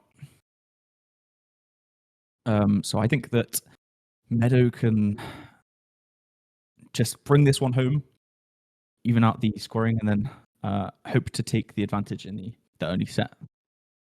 Yeah, to everyone that just panicked a bit with the audio, Discord seemed to have spiked our ping all of a sudden, and Zach transformed into his true self, the cyborg version of himself. Oh, really? But yeah, I think based on the win condition, it's not going to change that much, actually. This is based on the fantastic performance by Meadow on the survivor side. This might not change too much, because what really needs to happen now is the nurse needs to tunnel out a survivor by the time, I want to say, 4 gens pop. So if there's still 1 generator remaining, if you've got 3 survivors in the trial, then that's looking like it could be a win, because at that point, all you need to do is eliminate 1 more survivor or get 3 stages by the time the end game is reached, and then all you need to do is down 1 survivor, because it's nurse. That's one of the strongest end game killers, one of the strongest killers to secure a death when push comes to shove, similar to also how Legion is often underestimated, because in my opinion, that is one of the strongest endgame killers if you want to secure it down, because even if everybody resets, the Legion can just claim all of those hits on the individual survivors and then just sprint to the exit gate, cut them off, and always get it down, or a trade in reverse at least. So yes, we are back into the actual set number 2 now. Hopefully this will go as clean as we want it to go. We've got Lily on the killer, or the full name Tiger Lilyaki, and our survivor side was allowed to switch perks if they so wanted to. Ray with a phenomenal pallet reverse here, beautifully timed. So already setting the pace for the game here, showing that Loyalty are coming in with heat. They really do not want to drop their own pick here. Lily will be able to zone Jake running into the tree there. Very unfortunate spawn. That Undying is going to help quite a lot with that aura reveal. Lily playing it safely, just corner blinking right after Jake claiming that first hit onto Cab. And yeah, I was gonna make a joke with oh hello corner tech. I was gonna make a joke with Cab, but couldn't think of anything. So, but it'll come. Cab somehow able to juke the Nurse's lunge there on the around the corner. First generator is already very close to popping. Our survivors smartly doubling it, wanting to get a generator out of the way by the time the Nurse claims a single hook stage. But it seems like Lily will be able to get ahead of that momentum that they're trying to set in. Funny spectator bug. Nurse stuck on the hook again, but she's just going to be invisible most likely to all our survivors until that first hit finally occurs. So yeah, Lily not in actuality chilling right next to Cab there. That's going to be that first generator pop. The second one already at 40%, now starting to cleanse the totems. Ray will be in chase next, so Lily's staying right nearby the sook. The deliverance save comes through, so back to that nullifying pressure that I was talking about in the previous game. Now that's also what Lily is trying to go for. But the tunnel out will of course continue on to Cab, as Lily really wants to get this tunnel out, this person out of the trial as soon as possible. That looks like, looks like Haste still on for a long time, but Lily manages to get Cab down on the ground, no decisive strike, so this could be a very early kill, and exactly the type of plan that I was suggesting executed here for Lily. Oh, that was really unfortunate though, popping that generator right on the hook, because that would have really taken our survivors far, far back in the trial. Yeah, really good start. I imagine this is what Last Fear wanted to happen last game. Just a quick sort of transition into that second stage. And yeah, I mean, based on how it looks so far, it's looking good. 2 gens have popped, but we do have Cobb close to death. Unfortunately, he doubled back, I think expecting the blink to go a different way, but got caught out there on just the exit to main building. Reset does come through onto Ray somewhere on the map. And do they, I mean, I'm not sure what they do here. Do they go for the save? I mean, he's not going to let it happen. I think he's going to try and secure this first kill, which would make sense. He's standing in a very open area, so not going to be able to do it very safely. But yeah, we've got Last Fear coming in for the trade. Does he get it? He does get it, but is going to go down, and yeah, Cab's going to be followed up here. We confirm no decisive strike, so needs to wait a little bit longer. Oh, beautiful. No, the dead hard not quite working, but really, really close. That is unfortunate for Cab. So that's going to be a first kill of the game at 3 gens remaining, and Last Fear is still on the ground, so could lead to a second hook. I was getting anxious there, getting stuck on my pallet. Yeah, walking through the pallet, sort of someone's right there. So that's going to be Cab dead and Last Fear going on to the hook. A bit of a disaster for Team Loyalty. Looks like to me. Yeah, the cab driver's off. He's not interested in picking us up, unfortunately. But yeah, Lily also... What? Go again? He's off duty, is he? Oh, he's off duty. I'm on my lunch break, man. Leave me alone. Biting down with that Tesco meal deal in his car. Good Got choice. my prawn mayo sandwich. It's my personal favourite. But yeah, let's go back to the game. This is exactly what Lily wanted, really. Now we've got two survivors incapacitated, while Shoal is the only person left in the trial. It's looking like it could be a 4K on 2 generators remaining, which would be quite the contrast to the previous game.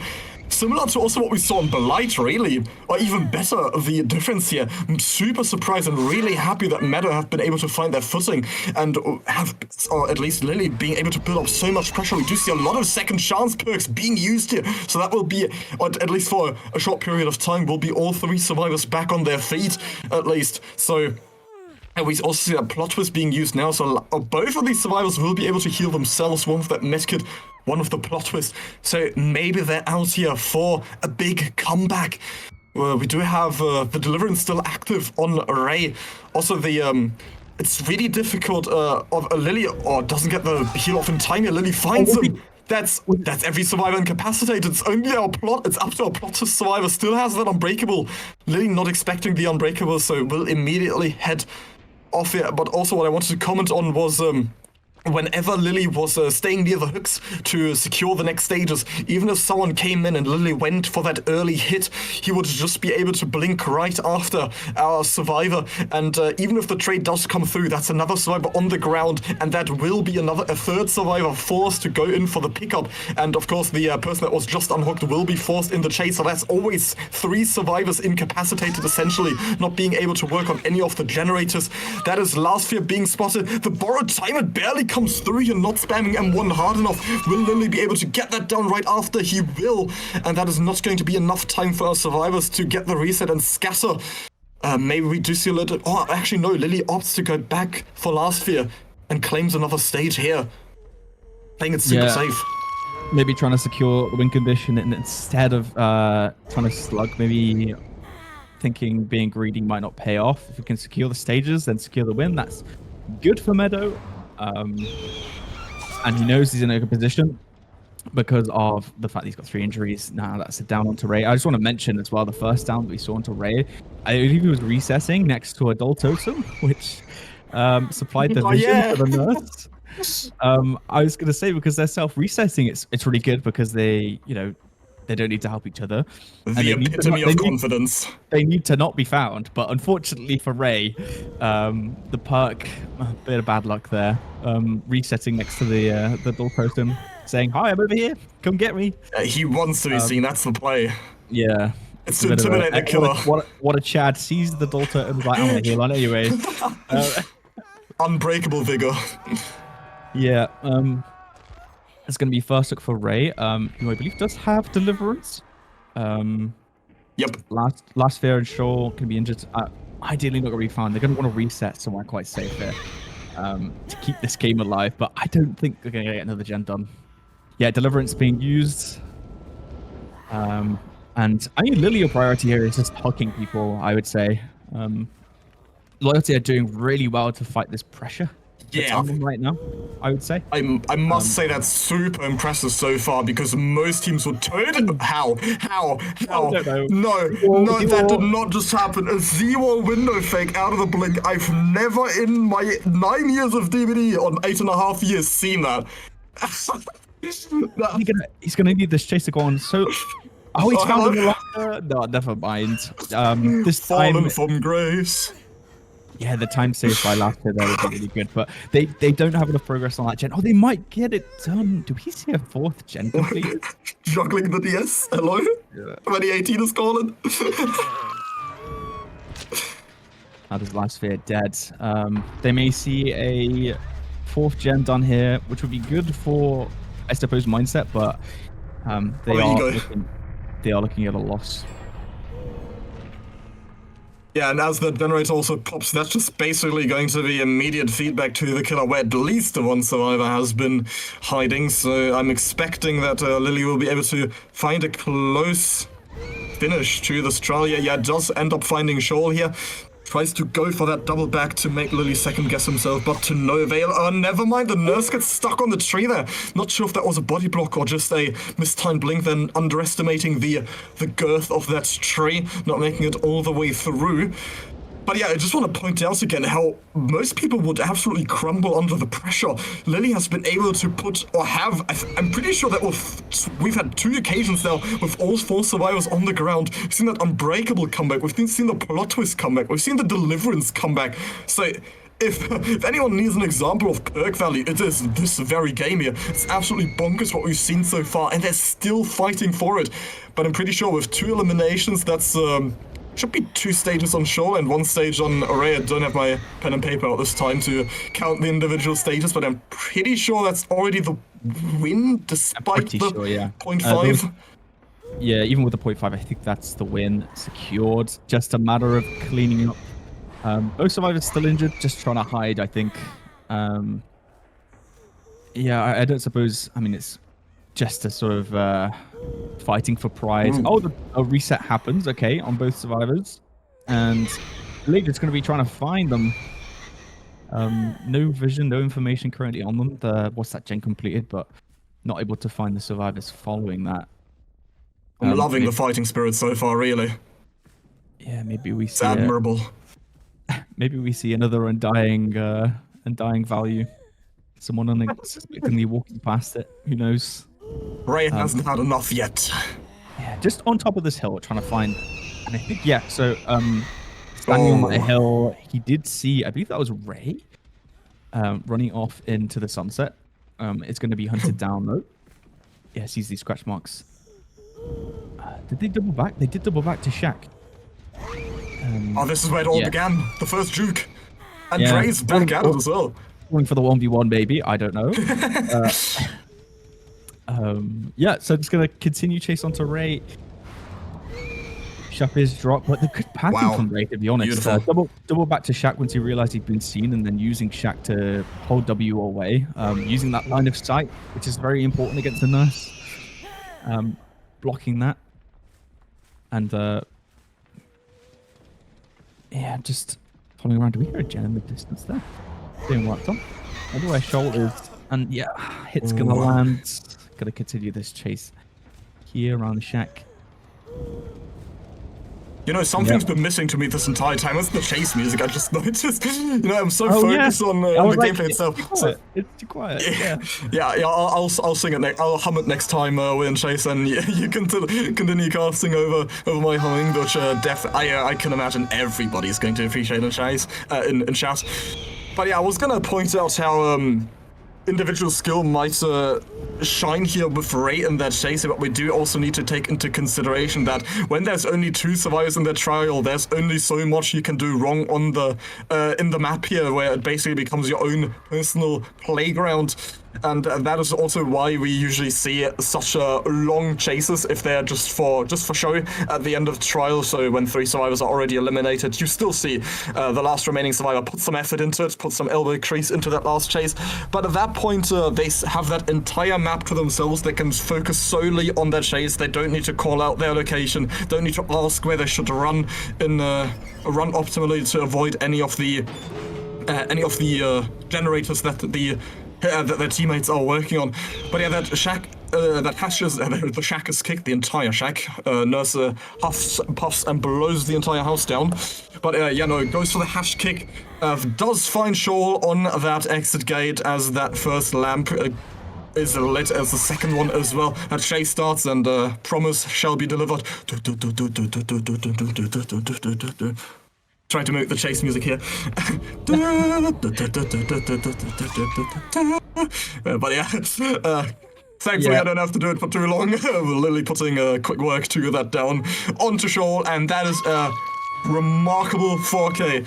That's 1 generator remaining. A complete upset. Loyalty and Meadow taking each other's picks from one another. And the way the trend is continuing, as we are also next looking at the Meadow pick here, we might just see another loyalty win here for the 2-1. But so far, these teams are giving each other heat, and it's absolutely fantastic to see Ray flexing that he played through casting of Frank Stone on the title screen there, and on the end screen, and Lily also flexing that he bought blood points because he bought Oryx cells because that's also the only way you get those charms. How do I know this? I play the game way too much. Zach, you conclude the set for us. Yeah, so really good performance. I think Loyalty did really well they used all of their second chance perks perfectly, and they tried to keep their head above water, but I think the pressure was a bit too much. So we're going to see a 1-1. And going into this Oni set, I really like Oni sets, to be honest, because of just how chaotic they are. Ultimately, you're going to want to see some early game pressure here coming into this first game, getting that first hit. And I think that we're in for a very fun third game. My personal favorite. Yep. And we'll see if the team can get a bit of a break point. I mean, this is going to be match point 3, the team. So this set's going to be really important for their momentum. Yeah, speaking of breaks, because we are definitely having one, unless you've got any finishing words for the second set. Nope, I'm waiting for the bathroom. Take it away. Perfect, okay. Yeah, everybody, you've just heard it. We're all going to the bathroom now. We're heading off into break. We'll be back in just a few moments as we are setting up this new lobby with the Oni on Rotten Fields. Also, super interesting map. It's going to be difficult to achieve that first hit. But yeah, as we know, that once that first hit is secured or that ability is first activated, the game looks completely different, and especially on a huge map like Rotten Fields, where that map traverse is absolutely important, crucial, fundamental to even operate as a killer. So yes, stay tuned everybody, we'll be back in just a few moments. See you then. Hello everybody and welcome back to set number 3 between Meadow and Loyalty after we've just seen 2 upsets in the previous sets where basically each team won each other's sets somehow, and now we are here with the Oni on Rotten Fields. We are leaving the tier 1 killer area and we're now down to tier 3 on the general balance at least, not trying to make a case or express an opinion about killer tier lists or anything, but that's just the way we're handling the balance. And only being tier 3, so that's going to be a lot more allowed on the killer side and a lot more restrictions on the survivor side. Karma, so far, I want to say our unsung hero in the survivor games, at least, for Team Loyalty. In Chase first, will be able to pull it off flawlessly for now. Only has sacrificed Shaq and this one filler. Being able to come back to the filler you originally used is no easy task. And but Karma managed to pull it off, and now stuck on the TL wall, wins that first huge 50-50 and makes it to the L wall, now finding one of the safest pallets in the entire game that you can practically just run over and over and over. To other people that play against Huntress on this map, you know exactly what I'm talking about. Yeah, Karma so far with a phenomenal chase here, and you just really want to deny Oni that power for as long as possible, as everybody should be used to by now. We see that first generator pop relatively early. I almost want to say that's most likely a double, as Karma is struck by lightning with that katana right after. No, that must have been a double here. We've got another generator already at 90%. But yeah, this is exactly what you need to be doing on a huge map like Rotten Fields against a killer that has such a slow early game. Just split those generators. Oh, that's very close. Almost connected onto Karma. Will be able to prolong the chase for at least another 10 seconds here. Wins another 50-50 on that T-wall without even relying on the check spots here. Just pure intuition, and almost manages to avoid the lunge there, but was a bit too long here. 3 generators in exchange for 1 down. Exactly what you need to do against an Oni on a big map like this. That first power is going to come through now thanks to that Splinter tool, and that Lion Fang going to make that power so much more dangerous. And so now also we're going to finally see our first Grim Embrace value of this matchup, as that is allowed against for tier 3 killers, but we would have never seen that for Nurse and Blight, being able to take advantage of these much stronger regression perks. Yeah, I mean, you caught out perfectly. What a perfect first chase from Karma there. Winning every mine game you possibly could until he ran out of resources. I mean, that was just textbook. I think for Kuzeka now, he needs a really good few downs from this power in order to regain the pressure that he just lost. Like, he lost 3 gens in that chase. If they... I mean, he's only got 1 injury on the board, so I think he's trying to tunnel out Karma. So chasing an injured survivor with power is, I mean, I wouldn't call it optimal for Oni. He's going to need to see if he can find another survivor, hopefully. Does he decide to commit here? And he is committing, so he's not able to find that quick second down, and he's wasting his power. He does not have much power left. He has a third of his power left, and he is not able to find the down onto Karma yet, but does manage to get it. Okay, so he's actually lost all of his power, and I think this is not great. He's lost a Wow. fourth gen. Yeah, this is pretty devastating right off the bat for Qualifiers, Mathis. I don't know what he can do here to really bring it back. Yeah, just not playing around the perks at all either. We've got that Grim Embrace, which should motivate you to go for these individual stages, but our killer is opting to just go for that tunnel out, even using that entire ability just for that one injured survivor to get that second stage. It is extremely challenging to get downs as Oni on this map, especially. The only way you can really do it in the early game, which is what Karma was eventually forced to, the way that Karma was also eventually forced to take that hit, is that sooner or later you will be boxed in, especially on a map like Crotten Fields, where the tiles are so scarce. And yeah, Zeka needs to make sure to box more of these survivors in, because now he's forced to get another M1 being cross-mapped from Karma, not even now committing to the tunnel out. So in business speech, that would be the middle-of-the-road approach, which isn't really beneficial, because you're trying to do everything at the same time. You're not trying to find your one strength and profiting from it. And yeah, Qualifiers now not entirely sure what seems like he's not entirely sure what step to take next. Doesn't really have a clear goal in mind here, besides obviously getting the best result possible. But yeah, does not manage to find Karma, who's also been healed in the meantime, now back on those generators, and practically, I was about to say practically lost all of his pressure, but thanks to that splintered hole, will be able to proc that ability once more. Cab manages to stealth out the ability, so that's going to be a bit of time wasted that could have been cut shorter if he had been found there, and that would have been more pressure on our survivors. Karma is the next person almost to be found, but our killer decides not to even go for it. Did get that, must have got that sound notification there, or at least been aware of it. But yeah, our survivors, oh hello, that's a person hiding behind a hay bale. I was gonna say, if if Oni's in his ability and is not actively in chase of anyone, that's where you engage stealth mode. Because if that ability runs out, that's all pressure gone. But Cab, unfortunately, will be found around that hay bale, and Qualifiers does get at least some pressure from his ability here, with the second Grim Embrace stack also finally in play. Pop goes the Weasel on this generator, since that Grim Embrace is not going to allow our survivors to get back on it in time, and there's now going to be both perks being activated on the generator. Yes, we've got two gens in play. Sees the survivor over there who was working on that one, and the unlock came so fast in for Cab there. So I think they're really trying to push both sides of this map, especially when he's sort of lacking on power at the minute. So he's not able to really capitalize on that factor so far. So I think that Loyalty are playing their cards correctly. I think he's done well to get some injuries in between the sort of attempt at tunnel out and now. Which has allowed him to get a second power, and he does see, I think that's Shoal here. Yep.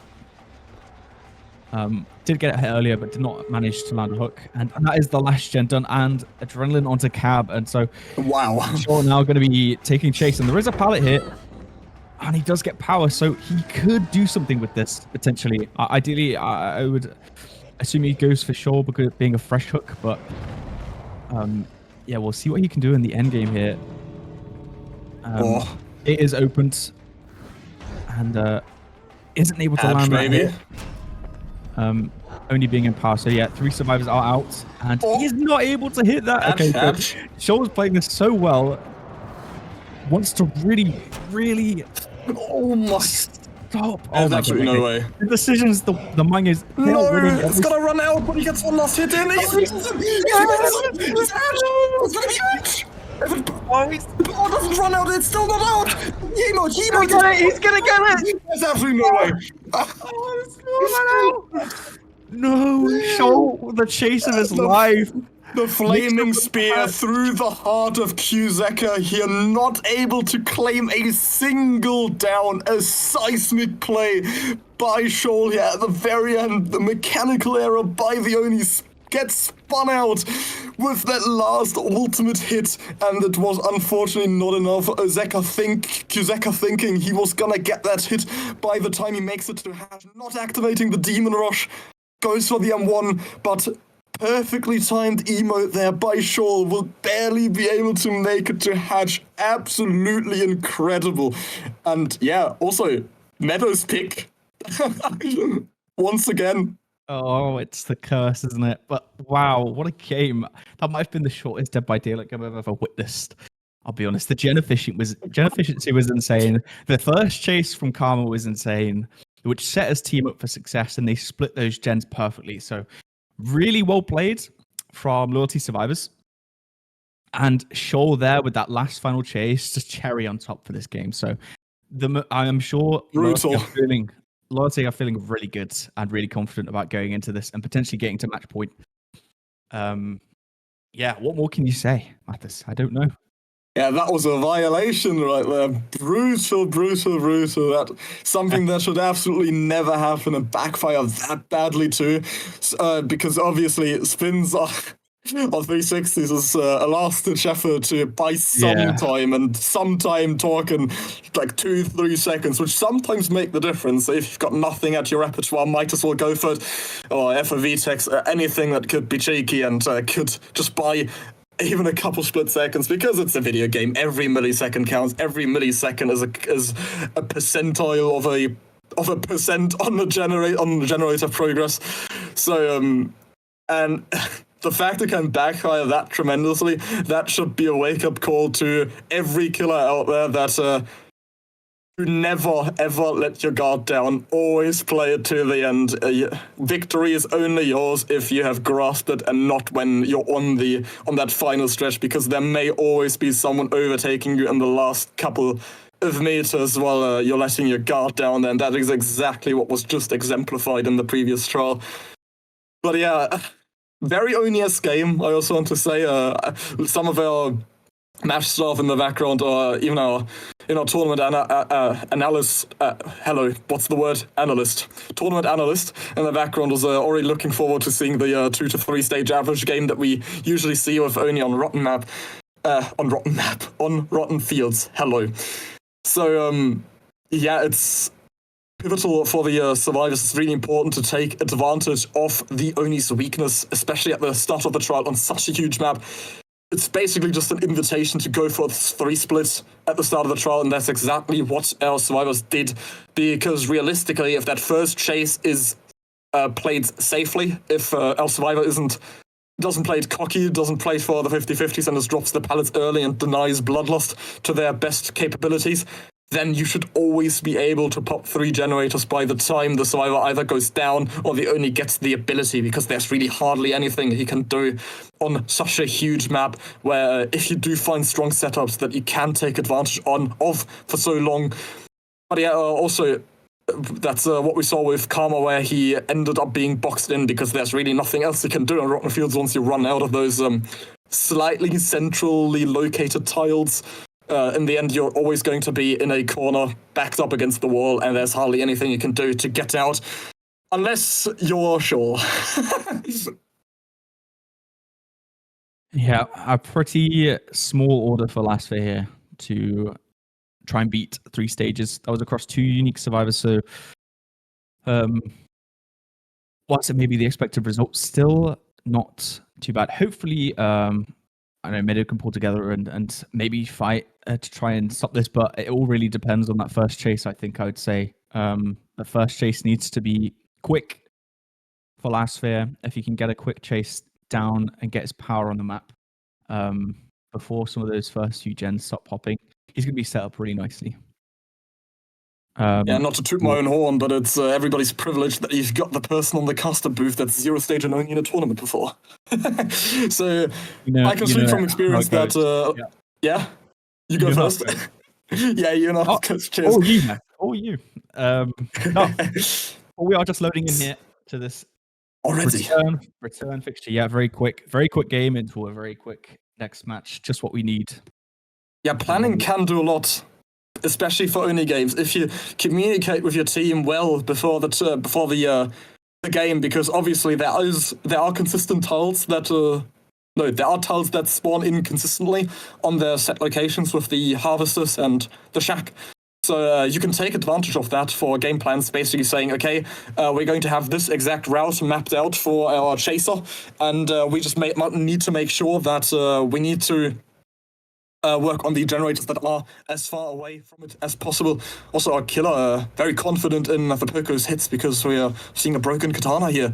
Once again, last fear on the survivor side with that Brutus strength as well, wanting to get that ability a bit faster, and also this time with that Akito's crush instead of the Lion Fang. So we'll see out if it's duration or speed that will be more important in these chases. And I would say that most Oni players are probably going to tend towards speed because that just makes your power so much more lethal in the actual chase. Of course, duration, you get to correct yourself a lot. But with really unfortunate there with the corner getting stuck in it. But yeah, with the speed, that just makes your abilities so much stronger. And I almost want to rule out a win for Meadow here based on the hello, that was a hit. Tremendously early hit. You know, I was talking about pokers at the start of the game. Here we go. Yeah, as I said, a quick chase would be perfect for Last Fair. He's got just that. So if he's able to translate this, get a pain res down on the map, and pick up that last bit of power, which is hopefully loitering around. We can see these gens are getting close to completion, but that's 2 gens, I believe. Boom. I think doubling that one. They were doubling that one. Okay, so Yes. there's only 2 gens being worked on. So really not the gen progression that they would maybe want in a situation like this. Yeah, just compare the 2 early games we've seen here. Yeah. Yeah, and he's already found this gen being worked on, and both survivors split, one going towards that cow tree area and the other going the other way. Trying to split this Oni up. He's very close to getting that power up. So yeah, I mean, compared to last game, if we compare it to last game, he's already off to a good start. So if he just keeps it up, it should be able to bring it home fairly straightforwardly. Taking a chase onto Shaq, here we have Citro. I'm not sure how to pronounce that name. Not opting to commit to the chase, but it says see some survivors. Yeah, wants to collect that power from the injury. And let's see what he can cook here with this demon dash. Oh. With a scared survivor in the corner of the map. That looks so funny. Sounds. Oh, but that's a really good hiding spot if he's able to. Oh, No, never mind. I gotta curse it. I'm so sorry. That is gonna be down onto Lily, and potentially a second pain res. Only 1 gen completed, another one close, but they're opting to reset instead of commit to that gen. So if Last Week can get their second pain res, it's gonna be huge for his game. So we'll see resets happening to deny blood. Second stack used as it is on that same hook that we found Kuseka on. And yeah, knows these gens are being worked on, so gonna rotate down to the bottom side and see some scratch marks. So already finding survivors, and he's able to find these survivors so quickly, and playing it really well. So yeah, we'll see who is around this area. Yeah, going to cow tree, and that looks like it's Citro again, that gen there being worked on, and is that power? Oh, not quite. He's just short of power. But if he's able to get another bit of blood, he can potentially follow up for a second chase. Yeah, I mean, great start to the game. Mathis. I am very adamant in my upcoming claim that I want to say this is practically GG based on the amount of pressure Oni has already been able to exert. There's still so much blood left on the map thanks to that splinter tour, so even with the resets, it's not going to be too much avail. Our killer will practically be able to chain one ability after the other. Kuseka will be the next in chase here, but will now be forced to play these 50-50s. I don't think you can really check spot that here properly. Kuseka will get the vault. Actually, no, makes it all the way around. That shouldn't. Of course, it's gonna hit. Yeah, barely makes the lunge around the corner. Kuseka once again on the ground. Our survivors wish not to surrender just yet, as we do see a decent amount of pressure. And yeah, I want to say that the practically the win was rendered the moment our killer was able to find the generator with the most amount of progress at the early game. So we had that pain res denying that first generator pop, and Last Fear immediately walking on over to that generator that had the pain res on it, thanks to the aura reveal upon one of the survivors working on it screaming. And yeah, Last Fear is doing exactly what we see at the bottom of the screen, just damaging one gen after the other with that Brutus Strength Eruption combo. Of course, Brutus Strength not gonna make or empower that Eruption, but it just looks satisfying at least. yeah, with that eruption, there's not really much they can do now. Still 2 pain reses in the game. So every down is just immediately going to explode all the generators on the map, send a surge through the electricity all around the map here on what I called the rotten map earlier in this game. So yeah, just my pure condensed unfiltered hatred for this map, because I still don't know the calls on it personally. I'm really thankful that my team also hasn't picked it, because I am playing tomorrow. Yeah. Last fear now should make quick use of his power, downing the survivors all around the map. You already heard good Sir Kuzeka that Nancy, not quite enough here, will be found. Last fear making quick work of it. Will be able to claim another stage. Still has 2 pain resonances in the trial. Yeah, with Kuzeka now also sacrificed. And yeah, I mean, just looking at the stages that we had in the previous trial, this has been GG for quite some time. So I'm sensing a reoccurring theme here, Zach, I must say. We see teams taking sets from one another, but not winning their own. Yeah, it's quite strange. I'm not really sure what causes that, to be honest. Maybe it's me, because I saw the last thing last week. It might just be totally mentality, but we've seen it happen before, so I'm content with it. Yeah, it is all your fault, to be fair. Yep. Let's just go with that. Let's just blame Mathis, shall we? So we're going to be secured. 2 gens remaining, 1 injury on the board. So the gap is getting larger, but yeah, just trying to clean up now. See some scratch marks. Pops power. I believe he's spotted a survivor over there. As he searches around, yeah, he's found Lily, the injured Claudette over here, and yeah, no pallet, so fairly straightforward and quick chase. Gonna opt to pick straight up. And yeah, I mean, really well played. Meadow gonna want to really try and salvage this game. But yeah, that's 2 dead at 2 gens remaining. It looks pretty dire to me. And as they've secured that match point, going into the Plague set next game, which is an entirely different killer, of course. So we'll see how that plays out. Oh, yeah. It's more about that, yeah, Plague would be more about that setup. I'd say it's similar to the Oni early game, where if you do manage to get your ability, it's not as oppressive, but it can end those chases ridiculously quickly.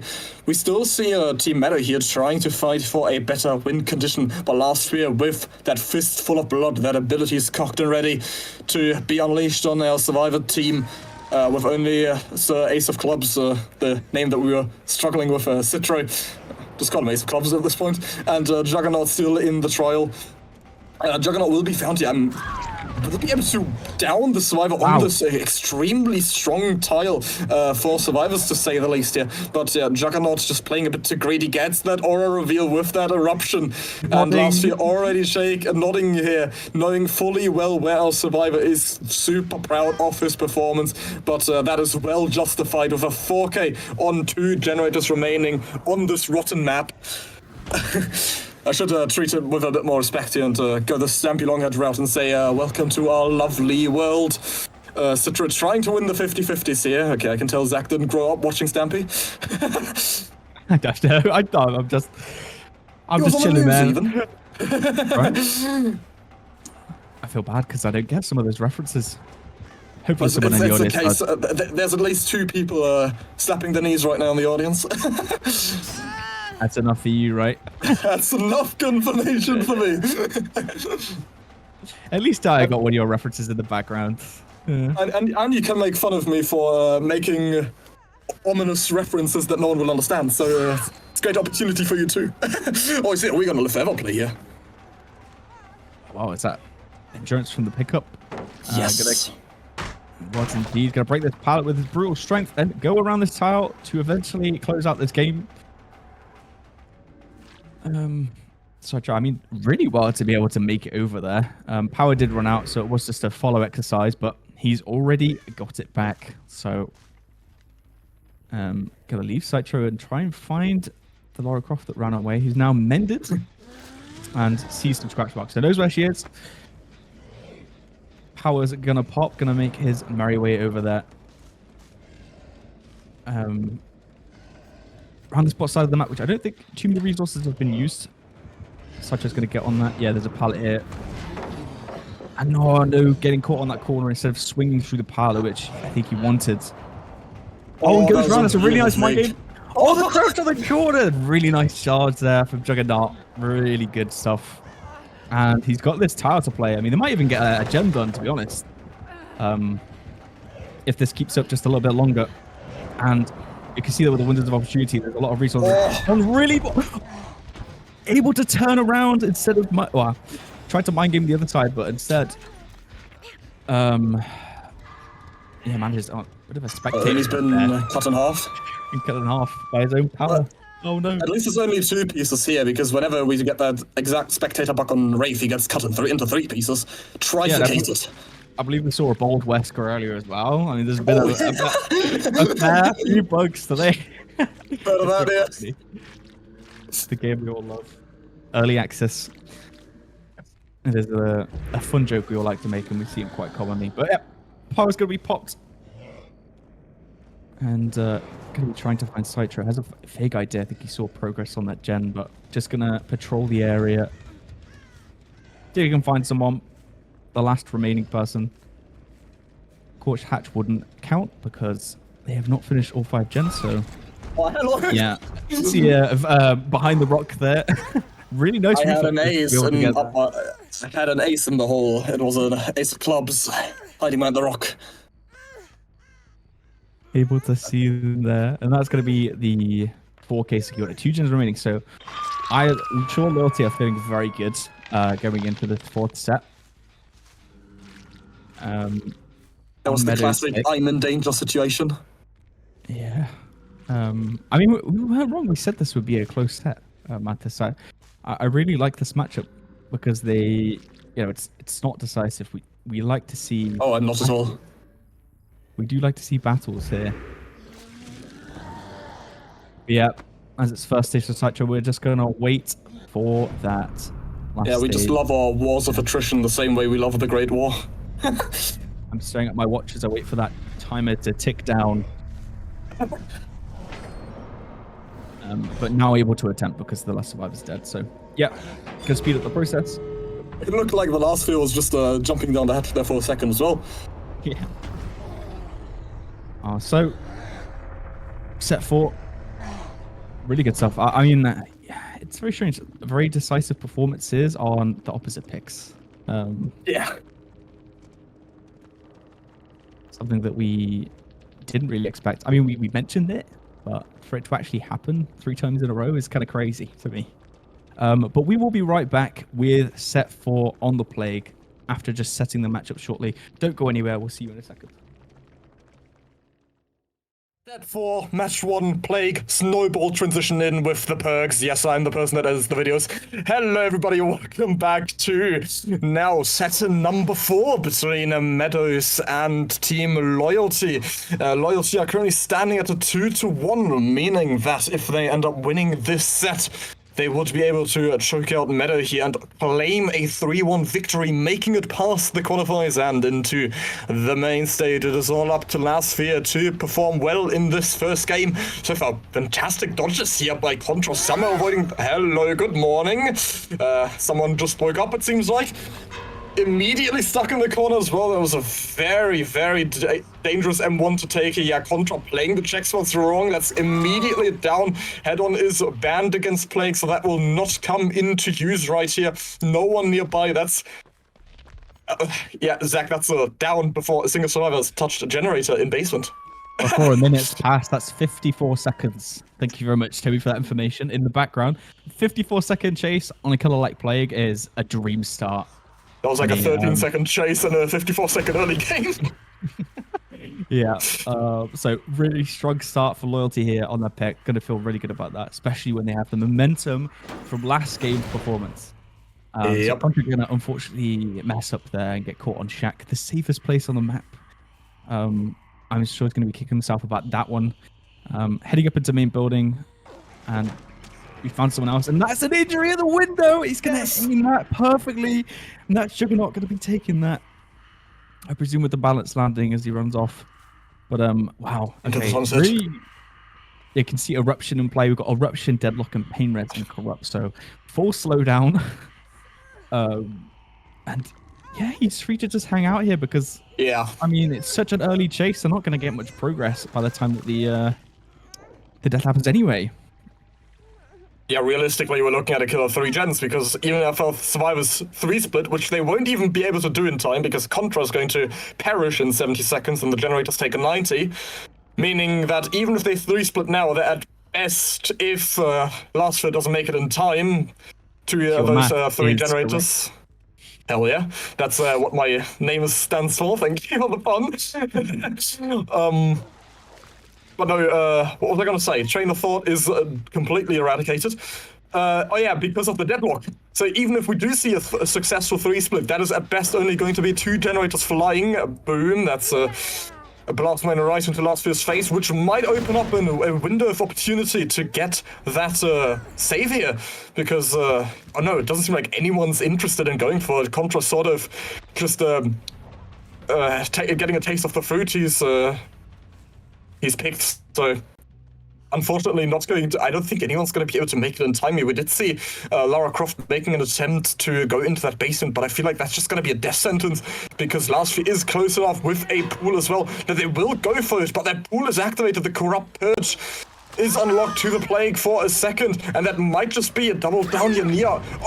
Almost. That would have been absolutely wonderful if Kuzeka had made that, but unfortunately Last Fear reacted just in time to get that M1. Might be a good window here. Might be just enough time for Contra to make it away, but that Eruption is also just going to put our survivors back by so much, as now all of the survivor auras are revealed. Somehow makes the ball this time, though. I feel like this was more likely to hit than the previous one, but yeah, Juggernaut extremely lucky. Contra will be found once more, and Last Fear is looking at an elimination at 4 generators remaining. Never mind. Hits that M1 button a bit too soon there. Does he double back into the pallet stun? No, he doesn't. Greets it. Didn't he just... Oh no, I was going to say, didn't he just run through to the side here? Yeah, obviously just going to greet this time because Last Year could have just easily hit him with the puke here. Manages to get it around the corner, goes for the immediate elimination. Via Mori does not want to play around the pallet save, does not want to play around the decisive strike. Just a survivor taken straight out of the trial as that hot red purge hits Nia's face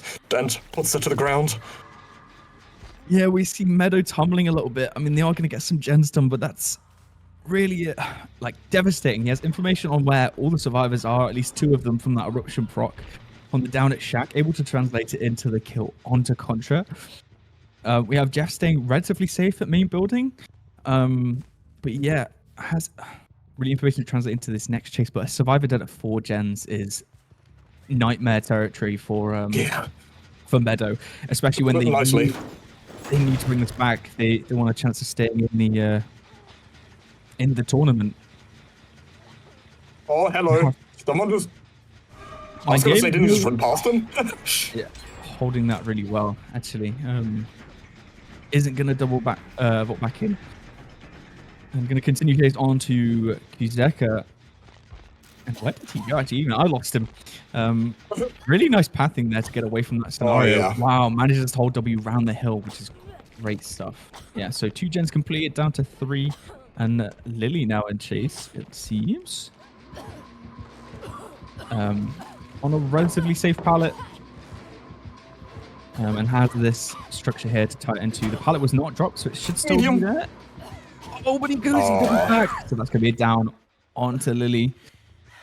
Eruption brocking on the gens in the distance, and yeah, managing to snowball this pretty well. But I would say that Meadow are doing well to get the generator progress up, especially after the shaky start that they had. I wouldn't say this is too terrible because what we saw in our previous matchup with the teams that we saw before this, we did also see relatively high 4Ks on for Plague. So a 4K2 isn't something out of the ordinary on Chapel, at least so far. I feel like it shouldn't realistically be a 4K if the survivors play carefully and don't get stuck in a zone. Oh, it's a beautiful slow vault there by Kuzeka once again. So far playing his cards right and winning these crucial mind games.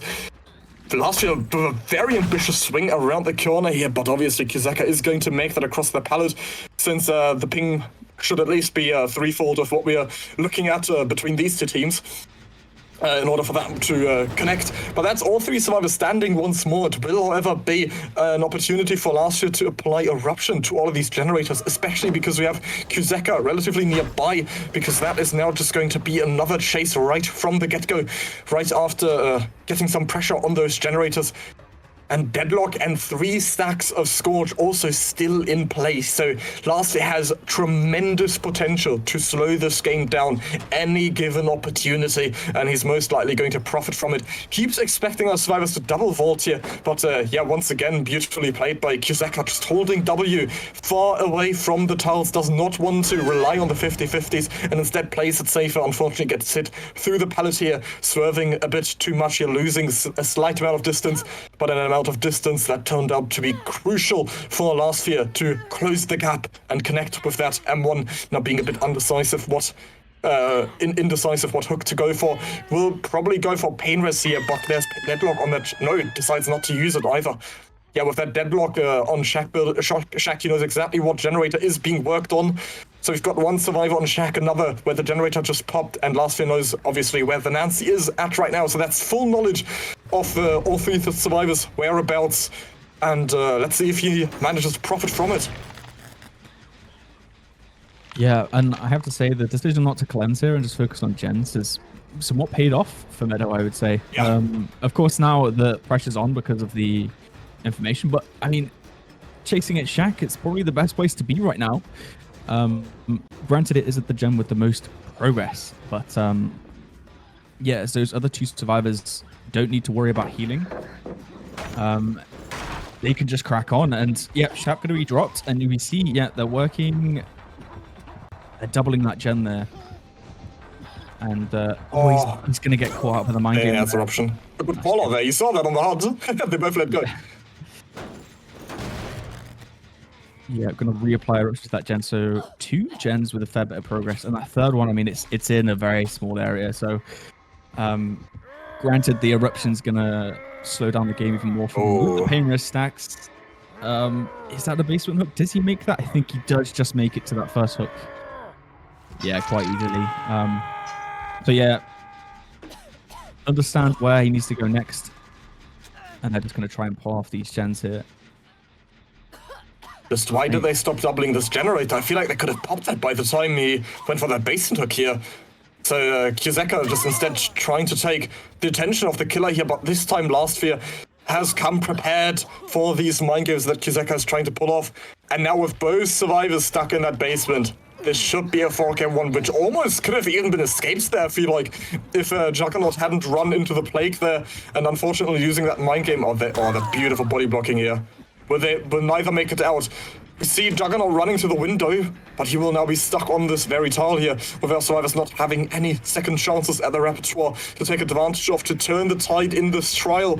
And it seems like with Juggernaut now running the loop around the locker side of the pallet gym, there is hardly anything they can do. It is all to no avail. Last Year will be able to claim his well-deserved 4K on 1 generator remaining.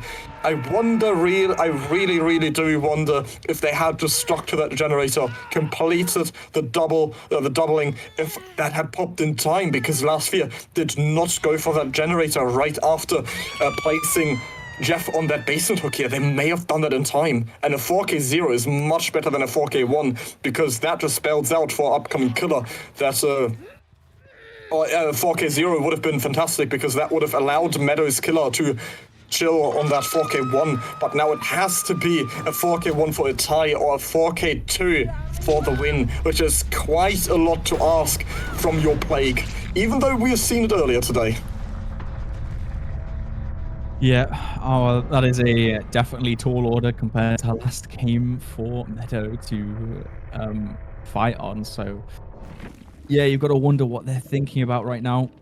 The decision not to double that gen, I feel like it's probably from a risk point of view, because they are both injured. I guess the decision was a bit more safer to split. But yeah, we're going to see very quickly after a short break what Meadow can do to bring this back, and hopefully see if they can tie the set. Stay tuned.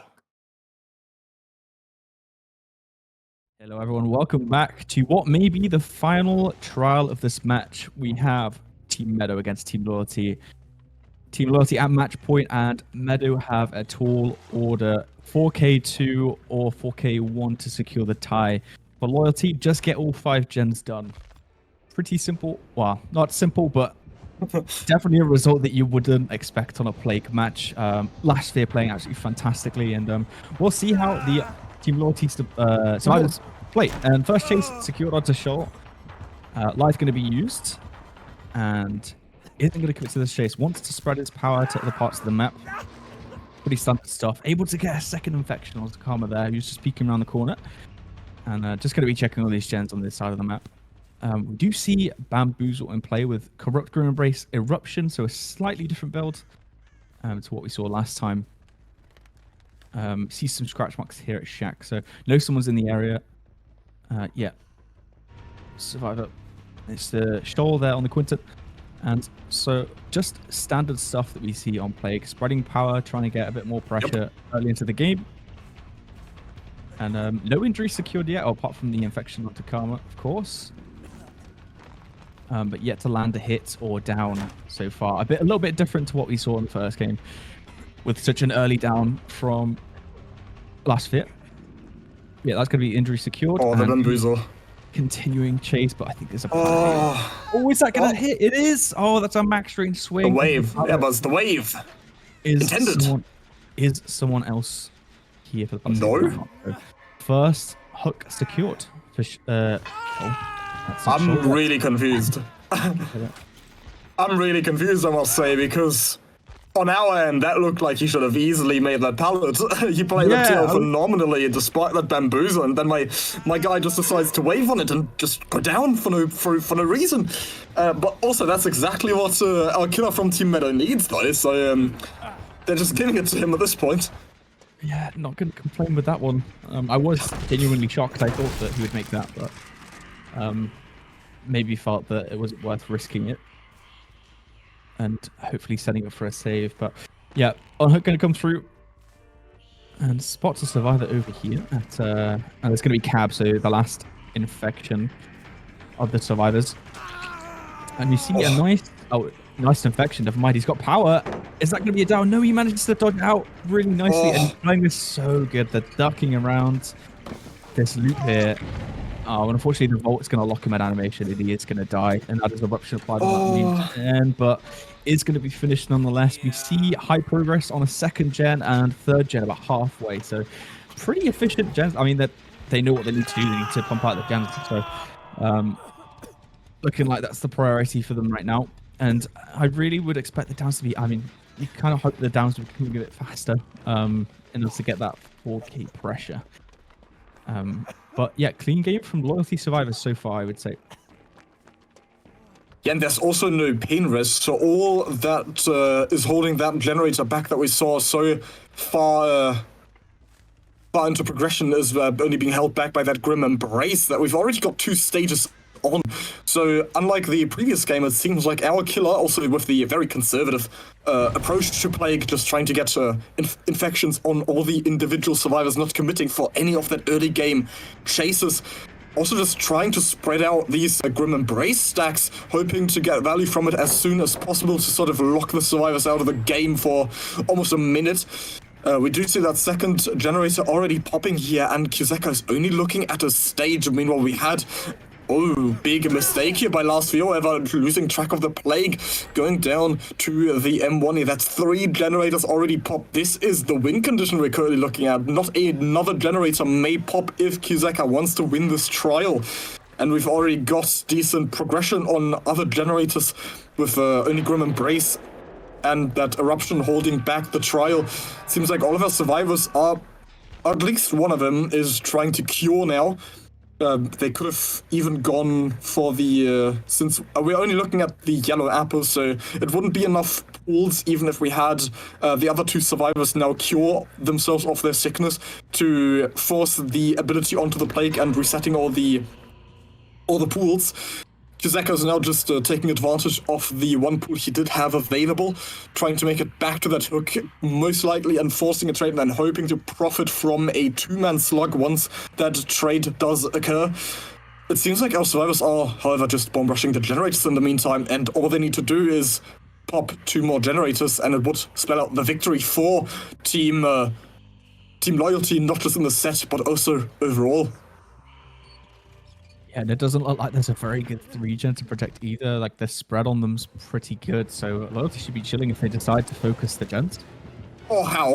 Oh, really nice dodge, but on the Volt is going to take that hit. Will they commit chase onto the Quinton here? Yeah, it looks like they will. Last favor being left on her because the team decided to just crank generators out, trying to get those last 2 done. So if Shaw can last here, it's going to be really good for the team. Last favor going to be chilling on Hook. Just spectating. Oh. And nice crouch on the corner, not going to be able to land that. And Unhook does come through. Again! And Unhook to the same place. Oh, no! It's Shaw again! That's so unfortunate. It's him again! And he's just too far into the ballot, and unfortunately he's going to lose power. And that is the 4th gen done, so tie condition at the very least secured. 4 survivors still alive. Not many stages on the board. This is looking disastrous for Meadow, and dare I say, on the way to GG.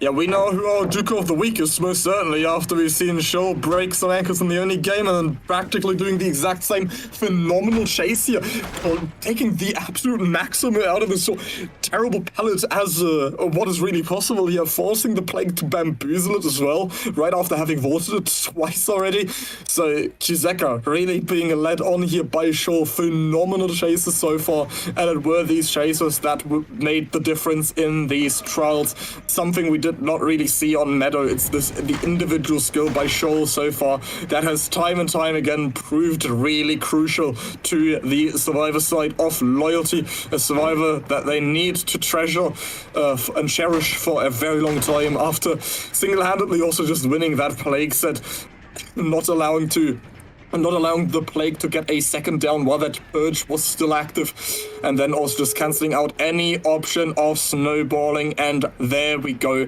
That is the door that slammed in the face of Team Meadow. They will not make it past the qualifiers. They will be stuck in the waiting room as Loyalty are getting their appointment with Eternal next week in the main bracket. Elysium, right? I think. Oh no, yeah, that's Elysium. Eternal is the other team we had in the previous matchup. Yes, sorry, thank you for pointing that out. That's okay.